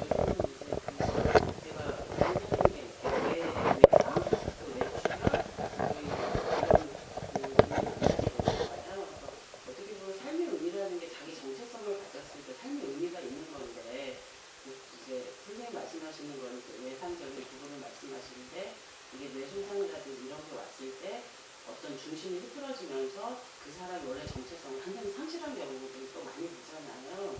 이럴 때도 좀 난감한 거예요. 가족 입장에서는 저희 어머니가 아닌 거죠. 저희 아버지가 아니에요. 완전히 다른 사람이 돼서 본인이 누군지도 모르는 경우 그럴 때는 좀 그런 생각이 들어요. 그분도 이제 사람으로서 생존은 해 계시지만 원래 그분이 가졌던 분이 아니기 때문에 이분이 이제 원래 삶의 의미를 잃었다라고 해석할 수도 있지만 또 그분은 그 분대로 새로운 어떤 정체성으로 또 삶을 영위하고 계시잖아요.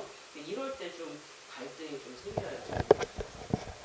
네. 근데 그건 어쨌든 불행이라고밖에 볼 수가 없어요. 그게 뇌출혈이나 뇌경색이 제가 보는 환자만 하루에도 10명 정도 돼요. 진짜 하루에 10명. 정말 빈도수가 높거든요. 5명에서 10명씩 꼬박꼬박 와요. 그러면 그 사람들이 결국은 다 의식을 잃고 그전 다른 사람으로 변해버려요.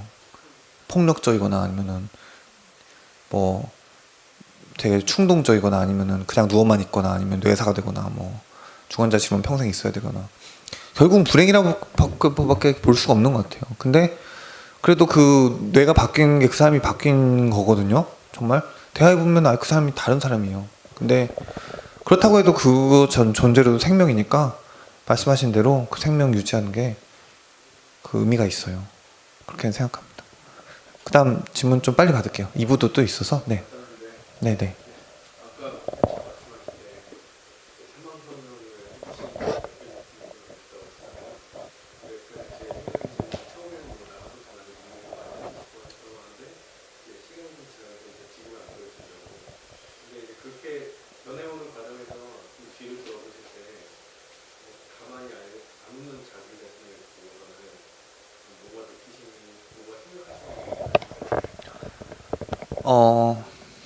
아니요. 근데 저는 그 쟁여놓다가 집에 가서 글 쓰면서 울었어요. 그래가지고 현장에서 나눌 수 있게 되었다 뿐이지.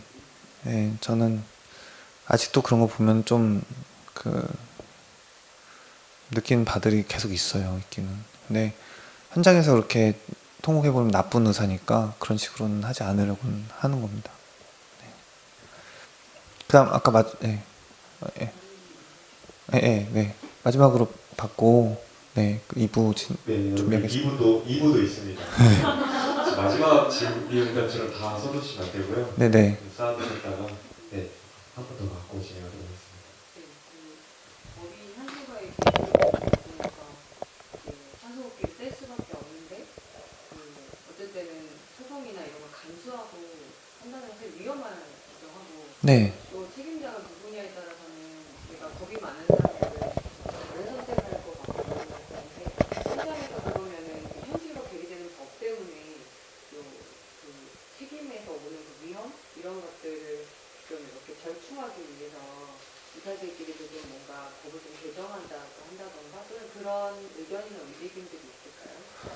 그거를 목소리를 제가 내고 있는데 제가 낼 뿐 이게 실은 되게 어려운 거고 이 안락사 법이라는 게 우리나라 그 법을 만드는 그 첨예한 그 문제들이 있어요. 마약, 매춘, 그런 안락사 이런 그 법이 어디까지 진보적이고 어디까지 보수적일까 이 문제를 가늠한 척도가 되는 게 안락사 문제거든요. 그래서 그런 문제까지 엉켜가지고 이거를 약간 일부라도 합법으로 그 만들기가 실은 되게 어려운 실정이긴 해요. 그래서 어쨌든 그런 현실을 생각해보고 어떤 절충안을 가질 수 있지 않을까 하는 생각은 하지만 이게 또 실은 악용될 가능성이 있어요. 뭐 그러니까 좀 이게 틈바구니가 생기면은 이렇게 안락사 이런 식으로. 그래서 현재가 실은 이렇게 괴리가 있지만 또 이렇게 돌아가는 거 보면은 그렇게 발전 받는 가능성은 충분히 있고 논의해볼 수 있을 지점은 있지만 그렇다고 이렇게 나쁜 거라고는 또 생각하지가 않거든요. 이게 결국은 사람의 생명을 소중하는 그런 생명주의적인 관점에서 모든 걸 보수적으로 생각한다면은 그렇게밖에 결론이 나올 수밖에 없는데 의사로서 그걸 또 막 적극적으로 반대하거나 그러기도 어려운 시점이에요. 부담이나 위험이 크지는 않은가 봐요. 선택에 비해서. 네. 네, 그러니까 대부분이 환자분들이 전부 다 동의해서 다 그러면은 다 조용히 다 죽음을 받아들이시는 편이고 정말 아까처럼 남동생이 나타나서 소송을 한다 저런 거는 드물죠. 그리고 요새는 저런 거를 또 의사들도 좀 조심을 하는 데다가 좀 환자들 그런 거 소송을 해도 또 못 이겨요. 요새는 완전히 막 깜빵 보내고 이렇게까지는 또 안 하거든요. 법을 좀 유연하게 해석해서 그런 현실로는 가고 있습니다. 네. 잠깐 쉬고 5분 쉬고 8시 반에 2부 시작하겠습니다. 네. 15분까지 일해 주시면 그 뒤로 15분. 시간 네, 제가 늦게 오신 분들 위해서 2부랑 1부랑 나눈 내용을 이렇게 말씀을 드릴 건데 1부는 의사 남궁인이었어요. 1부는. 근데 2부는 작가 남궁인으로 얘기를 할 거예요. 그래서 앞서 말씀드린 것처럼 남이 어떻게 살고 있는지 그런 얘기 재밌잖아요. 그래서 그런 제가 그냥 어떻게 살았나, 그걸 어떻게 살고 있나 이런 얘기를 해드리려고 해요. 뭐 제가 생명에 대해서 더 이상 뭐 거창한 얘기하는 것도 그리 어울리지 않은 사람인 것 같고, 제가 어떤 활동을 했는지 그래서 약간 좀 더 일부보다는 좀 더 가볍고 잔인한 내용도 안 나오고, 좀 더 가볍게 들으실 수 있을 거예요. 자, 글 쓴 의사의 삶이거든요. 그러니까 여러분들이 저한테 그런 궁금하실 게 뭐 응급학과 의사의 삶도 있지만 그 왜 어떻게 하다가 그 글을 쓰게 됐냐. 그래서 실은 의사로서 이렇게 글을 전문적으로 막 이런 식으로 쓰는 사람이 그리 많지 않거든요. 그래서 어떻게 이런 자리까지 갔고 그런 것들을 좀 말씀을 드리고 싶었어요. 여기였지?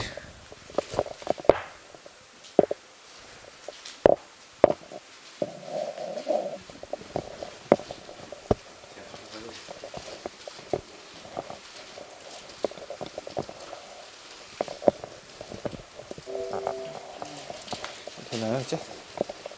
오케이. 문학 청년이었어요. 문학 고교생이죠. 반포고등학교인데 그 고등학교 때 공부를 그렇게 잘 못했거든요. 근데 글쓰기를 하고 싶었어요. 그래서 문예 시로 해가지고 교재에도 이렇게 시 싣고, 물론 이 시는 상당히 끔찍합니다. 근데 이렇게 시도 싣고 했는데 어머니한테 글 쓰거나 음악을 하고 싶다고 그렇게 얘기를 했어요. 근데 어머니가 너는 학생인데 공부를 잘 해야지, 성적을 잘 받아야지, 그게 학생의 본분 아니냐. 그래서 성적을 잘 받은 다음에 그 다음에 네가 나중에 글 쓰는 사람이 될지 몰랄지 결정을 해라. 그래서 공부를 했거든요. 엄마 말 잘 들으니까. 그래서 공부를 했더니 성적이 좀 잘 나왔어요. 그러니까 엄마 전 성적 이제 잘 받았고 어머니 말씀대로 근데 글 쓰고 싶어요. 그랬더니 엄마가 무슨 소리냐 임마, 의사가 돼야 된다. 너 지금 뭐라고 했냐, 음악? 뭐 이렇게. 그래서 그냥 의대에 들어갔어요. 그래서 고려대학교 의과대학 공학번입니다. 그래서 그때 글을 쓰고 싶으면은 그 의사 돼서 마음껏 써라. 의사 되면 네가 죄화벌을 쓰든 안나 까레나를 쓰든 전혀 혼내지 않으마. 근데 진짜 지금 이렇게 쓰고 있을지는 모를 거예요. 엄마는 모르셨을 거예요. 그래서 대학에 입학했어요. 02학번이니까 월드컵 했죠. 그래서 월드컵을 했는데 제가 그래서 월드컵 때 정말 신나게 놀았어요. 그때 엄마가 의대만 가면 여자애들이 미팅 하자고 막 들어오고 여자친구도 바로 생긴대더라. 그 물론 막 그러진 않은데 그래도 되게 환상 있잖아요. 그래서 국문학과 안 가고 문창과도 안 가고 의대로 갔어요. 근데 게다가 월드컵도 했으니까 너무 신나게 논 거예요. 공부를 안 하고. 그래서 처음에 이렇게 신났는데 1학년 때 F가 하나 맞아요. 근데 의대는 그 F 맞으면 그 유급하는 거 알죠? 그래서 2년을 놀고 그 예과 3학년으로 1년 더 놀라고 학교에서 권고가 들어와요.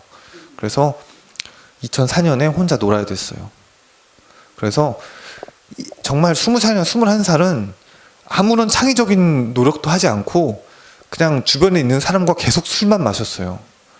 그러다가 다른 사람들이 다 학교에 갔는데 저 혼자 집에 남아있는 거예요.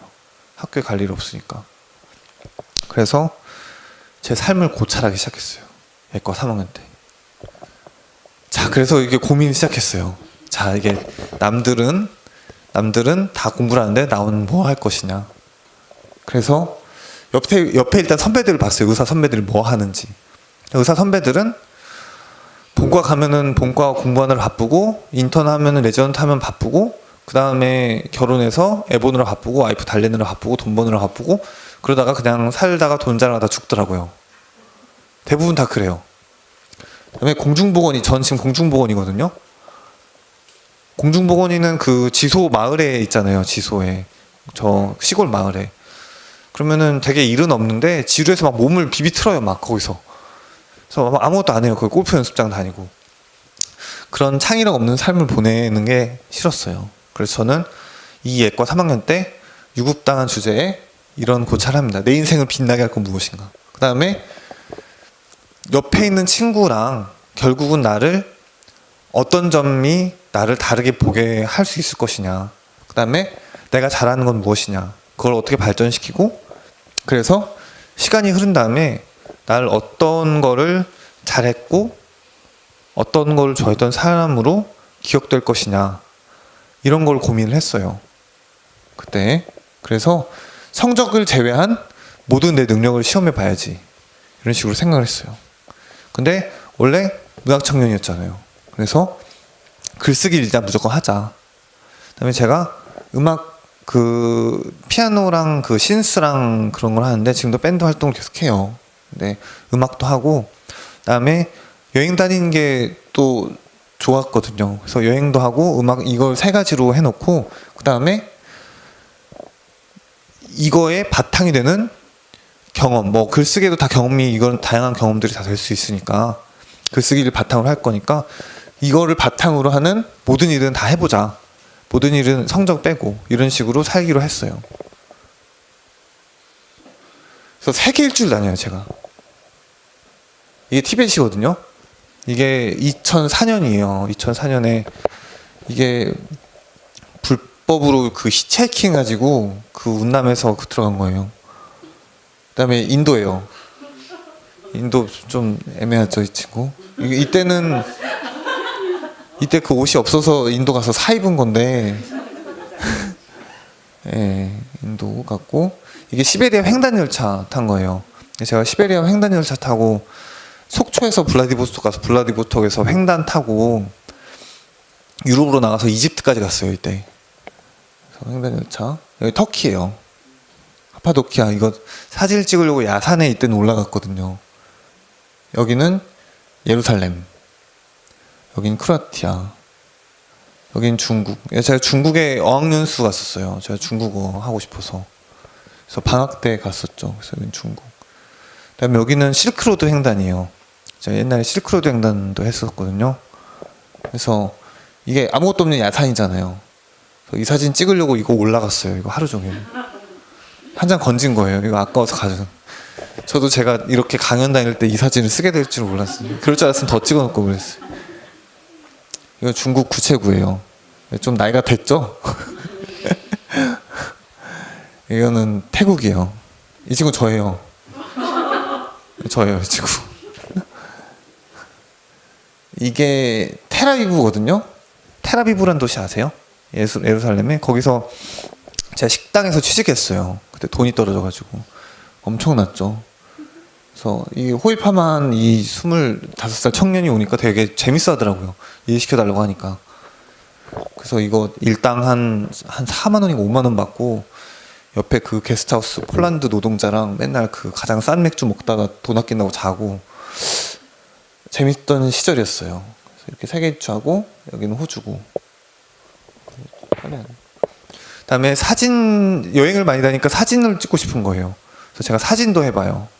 그래서 이런 식으로 출사도 다니고 그의 시간에는 다 책을 읽어요. 도서관에서. 그래서 문학회였거든요. 네. 보통 그 문학회 저희 고대 문학회에서 그 시집 가나다 순으로 뽑아서 보기 이런 거 해요.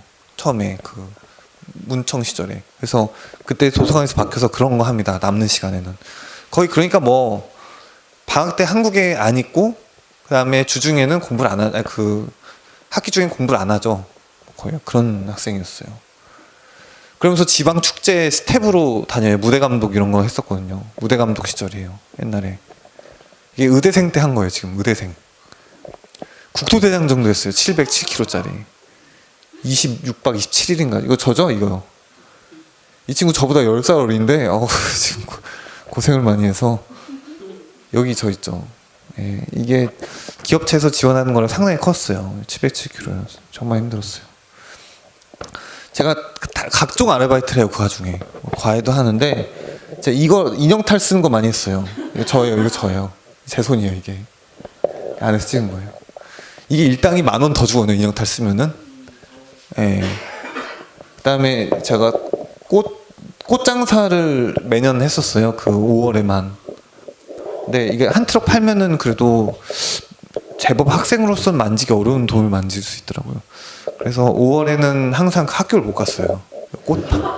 걔 왜 안 오냐? 그러면 걔 지금 잠실역에서 이거 꽃 팔고 있다고.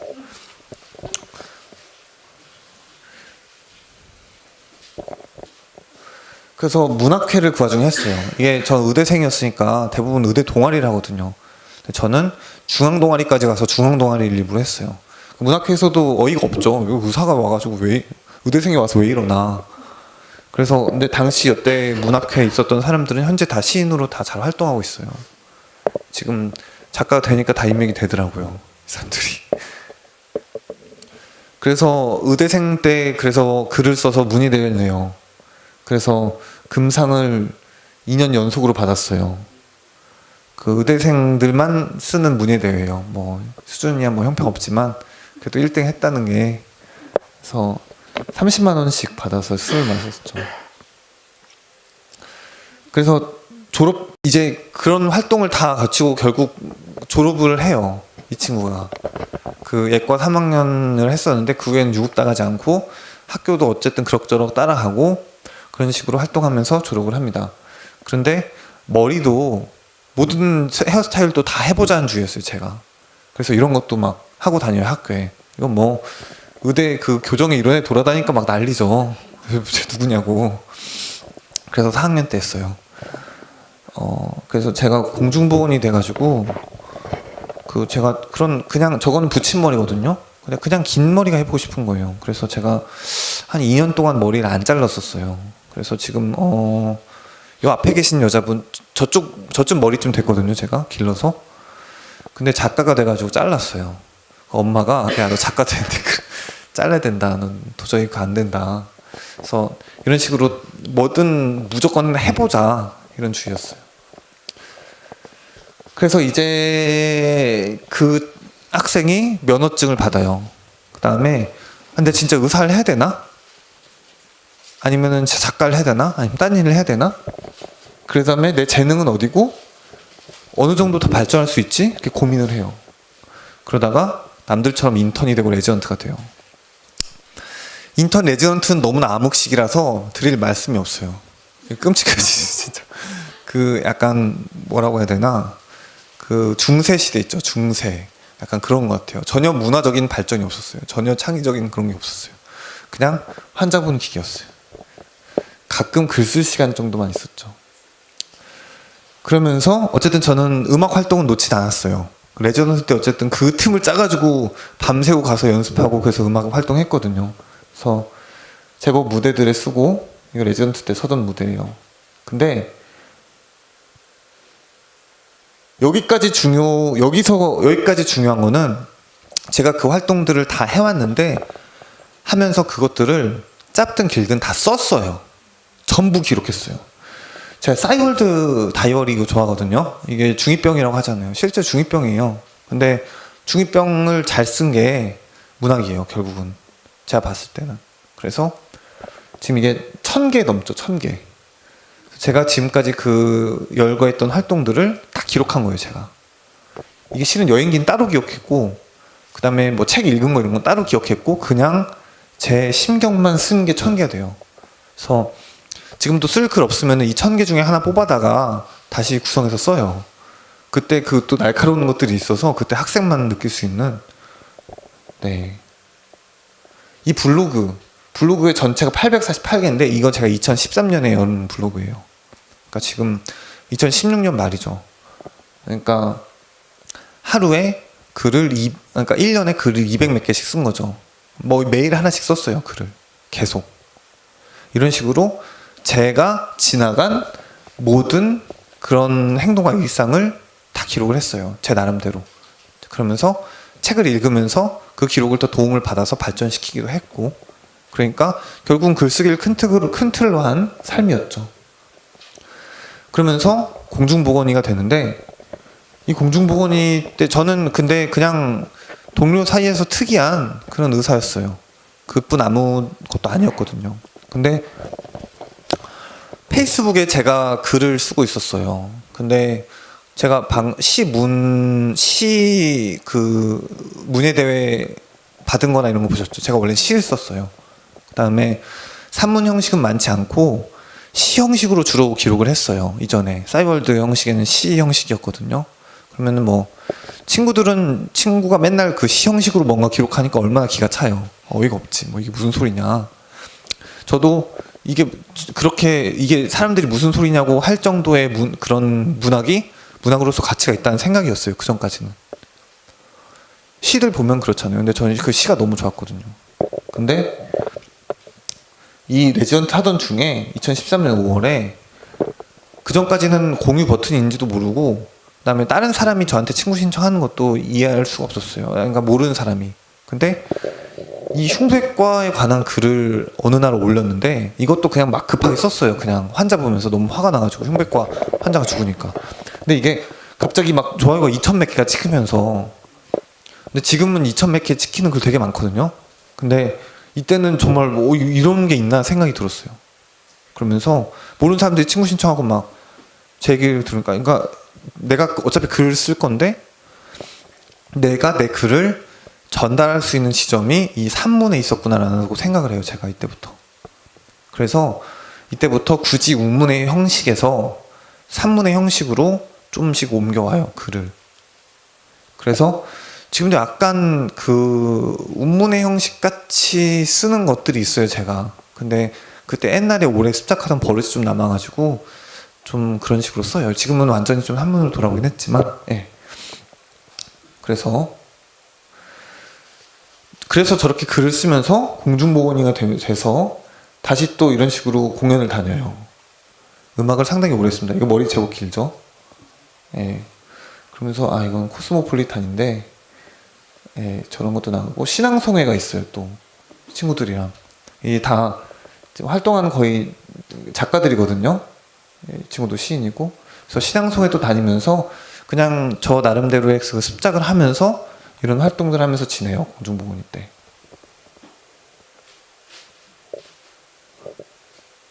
그러면서 상도 하나 받고, 상도 한 3개쯤 받았어요. 그 문예대회 상. 그 다음에 중국어 자격증도 따요. 이러다가 이런 식으로 중국어 자격증 따고 자기 그런 거 기록하고 뭐 이런 시 쪽 활동하고 그러면서 글 쓰다가 결국은 글이 화제가 돼서 이 매체에 실려요. 이게 맨 처음이 이날이었거든요. 푸푸스라는 페이스북 기반 매체인데 2015년 7월 22일에 제 글이 처음으로 매체에 실리게 돼요. 얼마 안 됐어요. 그죠? 15개월 됐죠? 15개월. 그리고 열흘 있다가 문학동네에서 연락이 와요. 문학동네에서 책을 내자고. 근데 이후로 정말 도서 청탁이 쏟아집니다. 문학동네가 근데 가장 먼저 연락이 온 출판사였고 제가 가장 좋아하던 출판사였어요. 그래서 이거를 덥석 하기로 했죠. 그래서 이거를 저는 문학동네에서 책을 평생 사봤는데 거기서 내 책을 내주겠다니까, 게다가 문학동네 이름으로, 좀 그런 문학인의 그런 사명감이 갑자기 들은 거예요. 그래서 폭발적으로 글을 써내요, 여기서. 그래서 문학동네에서 놀랄 정도로 대규모로 연재를 해요. 그래서 허핑턴 포스트 코리아 제가 연재 오래 했고요. 한국일보에도 오래 연재했고요. 오늘 아침에도 하나 떴어요. 현 정권을 꾸짖는. 그 다음에 피키캐스트라는 아주 젊은 층이 보는 매체예요. 여기서가 제가 약간 팬덤이 있어요.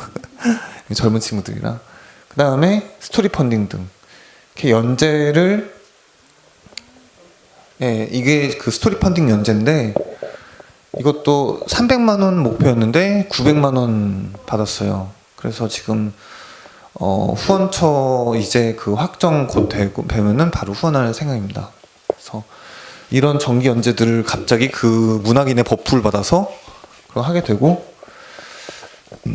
그리고 드디어 2016년 7월 4일 만약은 없다는 책이 세상에 나와요. 이게 제가 지금까지 이 책을 만들려고 제가 100편이 넘는 에세이를 제출했어요. 근데 그 중에서 그 출판사에서 한 결로 다듬은 딱 그 서론이랑 결론 그 말미까지 40편의 에세이만 실었어요. 그래서 이거를 만약은 없다가 문학동네에서 출간이 됩니다. 이후로 제가 인터뷰와 뭐 강연과 이런 매체 방송과 이런 요청이 쏟아졌는데 도저히 저는 이해할 수 없을 정도로 많은 언론의 관심을 받았어요. 이게 조선일보입니다.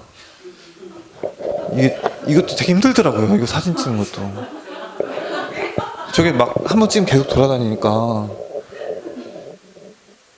이게 중앙일보입니다. 이거는 웃기진 않죠. 또 열심히 찍었거든요. 중앙일보입니다. 중앙일보 본사 지하 그 1층이에요. 병원이 아닙니다. 이게 한겨레예요. 이날 전날 라면 먹고 잤더니 세상에 진짜 제가 그 기자 기억합니다. 그래서 이 사진 기자. 이게 한국일보예요. 이게 한국경제고요. 온갖 그 신문에 다 나죠. 이게 문화일보예요. 이게 시내 20일. 이게 동아일보. 이게 연합뉴스. 고요. 그 다음에 이게 시사인이에요. 시사인에서도 거의 특집 기사로 냈어요. 그 다음에 이거는 그 하퍼스 바자라는 패션 잡지예요. 이제 드디어 패션 잡지들이 들어오요. 이게 지금 의사인 남궁인이랑 작가인 남궁인인데, 이게 맥켈란이라는 이 술의 지금 협찬이거든요.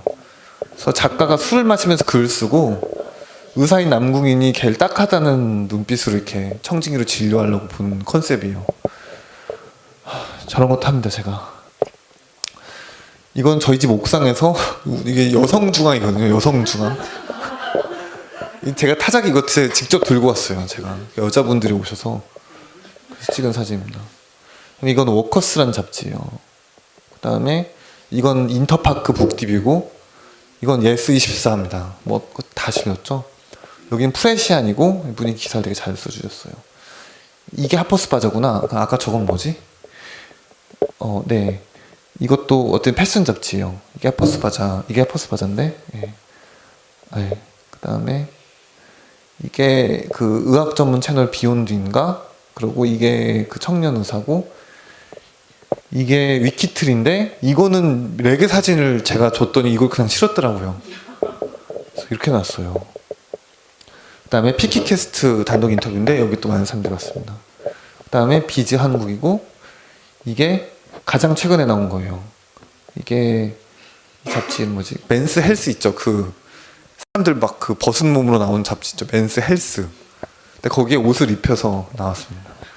친구들이 다음번에는 운동해서 나오라고. 네. 말한 대로 나옵니다. 그리고 말한 대로 혹시 보신 분? 이게 3화거든요. 지금 5화까지 했고 10월 5일에 나왔어요. 그래서 거기 나와서 제가 진짜 한 15분 정도 방송에 원샷으로 얘기를 해요.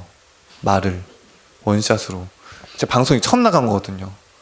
진짜 끔찍했습니다. 게다가 같이 옆에 저 이수근 씨 있었거든요. 제 옆에. 그다음에 옆에 하하 씨, 유열 씨, 박범신 씨 이렇게 있었는데 녹화 한 9시간 정도 해요. 근데 옆에 이수근이랑 하하가 떠드는데 9시간을 듣고 있으면 그거 얼마나 힘들겠어요. 우와, 그게 가장 힘들더라고요. 그 사람들이 말 너무 잘하니까 한마디도 할 말이 없더라고요. 거기서 그냥. 근데 리액션 계속 해야 되잖아요. 카메라가 돌아가니까. 너무 힘들더라고요. 어쨌든 말한 대로 나왔습니다. 나중에 시간 나면 한번. 비정상회담 이제 나가야 돼요. 이게 다음 다들 이런 반응이더라고요. 제가 그래서 넣었어요. 제가 그래서 다음 주에 이제 그 녹화 있고 다음 주에 납니다. 제가 이거 동창회 갔는데 비정상회담이 연예인 게스트 나간다니까 야 그거 뭐 정우성이랑 뭐 그런 애들 나오는데 했더니 그거 맞아. 그 자리 정우성 자리다 임마. 이렇게 얘기했어요. 네, 그래서 다음 주에 촬영합니다. 비정상회담 게스트로. 기타 여행기 지금 연재하고 있어요. 여행기 이제 시작해서 여행 잡지에 연재하고 있어요. 제가 여행을 정말 많이 다녔죠. 그것들을 하나씩 풀어서 나중에는 꼭 여행기를 책으로 낼 생각입니다. 그다음에 칼럼니스트로 계속 활동하고 있고, 그다음에 그런 시각적인 효과를 줘서 그런 만드는 게 피키스트 작업이거든요. 그런 것도 계속 하고 있습니다. 그러면서 제 개인 페북에 에세이를 거의 이틀에 하나꼴로 업데이트를 하고 있어요. 요새도. 그러면서 순문학 쪽 동인지랑 순수문학 쪽 제가 지금 수필가론 등단을 했는데 그거 말고 순수문학 쪽 아예 그 순수 소설로도 지금 쓰려고 작업을 하고 있어요. 그 다음에 만약은 없다의 속편이요. 이 속편을 계약을 했습니다. 그래서 내년 상반기, 하반기 넘어갈 때쯤 내려고 해요. 이미 원고를 많이 써놨거든요. 그래서 이 작업도 하고 있고, 그 제가 1부 때 말씀드렸던 장편 소설 있어요. 그날의 자살자들. 이걸 3분의 1쯤 썼는데 이걸 또 쓸 생각이에요. 이거 속편 말고 이 장편 소설도 내자고 출판사에서 되게 연락이 많이 오거든요. 그래서 이 작업을 다 하고 있어요. 이거 사는 사람이 지금 뭐하고 살겠어요? 글만 쓰겠죠. 그죠? 지금 여기 강연 오기 직전까지 이거 원고 쓰다 왔어요. 그 서평이 그 비정기 원고도 제가 거의 거절 안 하고 다 하거든요. 그래서 그런 것들을 하고 있습니다. 근데 실은 이렇게 지금 작가가 된 후에 뭐 이렇게 언론의 주목이라든지 이런 걸 늘어 놓았는데 실은 그게 신인 작가 그냥 막 첫 책을 천여작을 낸 신 작가로서는 거의 불가능한 정도의 주목이에요. 그렇게 주목받는 작가가 제가 알기로는 아무도 없었어요. 근데 전문직이었잖아요. 일부에서 말한 대로 의사였잖아요. 그래서 남들이 하지 못한 경험이랑 하지 못하는 그 경험에서 그런 보는 시점 그런 게 있었기 때문에 작가로서 성취가 있었고 주목을 받지 않았을까 생각이 들어요. 실제로 저희 어머니 말대로 어머니 말 거스르고 국문학과 갔으면은 글은 좀 더 잘 쓸 수 있었겠지만 어려웠겠죠. 그리고 제가 실제로도 글을 그렇게 남들에 비해 뛰어나게 잘 쓴다고 그렇게 생각하지는 않거든요. 근데 이런 것들이 어쨌든 본업을 가지고 글을 쓰는 사람의 본업을 그것도 누구보다 치열했고 치열하게 한 사람의 그런 성취였다고 생각이 들어요. 그래서 이걸 듣는 여러분들한테도 시사하는 바가 있었으면 좋겠어요. 여기서. 그래서 저는 글쓰기를 골랐는데 이 글쓰기가 되게 재밌는 거예요.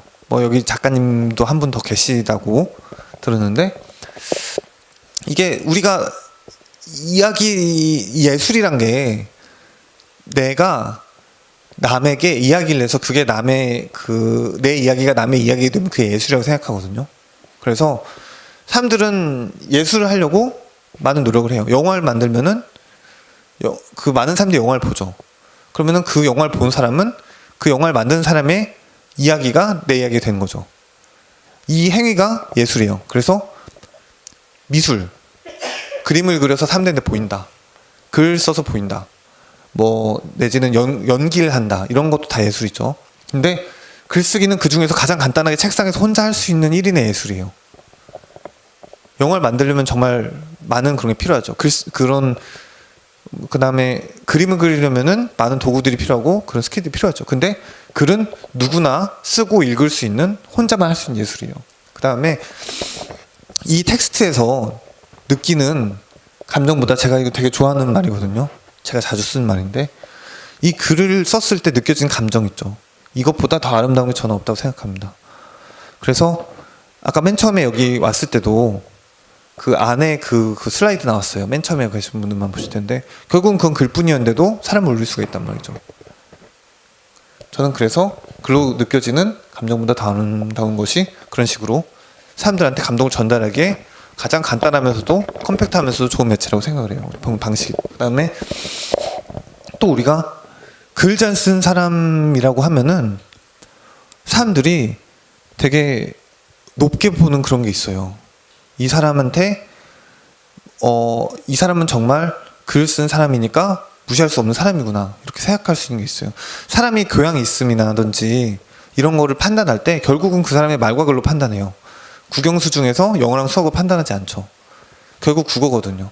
이런 그런 자기 삶이 돋보이는 그런 장점도 있더라고요. 그래서 결국 다작다독 다상량인데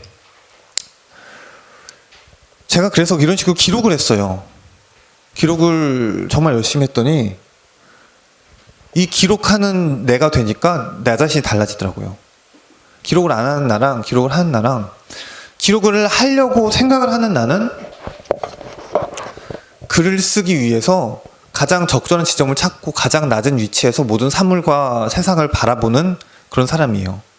그래서 예를 들어 응급실에 환자가 죽었다. 그러면은 글 쓰지 않는 사람이라든지 뭐 그런 걸 표현하지 않는 사람들은 그냥 죽었네 이렇게 생각할 수가 있어요. 내지는 술자리에서 친구들한테 그냥 얘기할 수 있죠. 근데 글 쓰려는 사람은 지금 이 죽은 사람과 이 주변 사람들도 이해하고 그렇게 생각할 수가 있죠. 이거 기록을 해야 되니까. 그 다음에 실제로 기록을 할 때 그냥 단순히 이 글이 이렇게 쫙 써지는 게 아니에요. 한두 시간이고 그 일을 복귀하고 되새김질하면서 그걸 씁니다. 그래서 이런 글쓴이의 시점으로 글쓴이의 마음으로 생각해서 살아가면은 상당히 생각이 깊은 사람이 됩니다. 그래서 뭐 시사니 경제니 이 모든 것들에 생각이 확실히 깊어지더라고요. 그 다음에 이것 때문에 또 책도 많이 읽고 이런 것도 당연히 보탬이 되죠. 그래서 우리는 그래서 결국은 글을 쓰지 않고는 또 벗어날 수가 없어요. 그래서 무슨 일을 하든 조금씩은 다 글을 작성을 해요.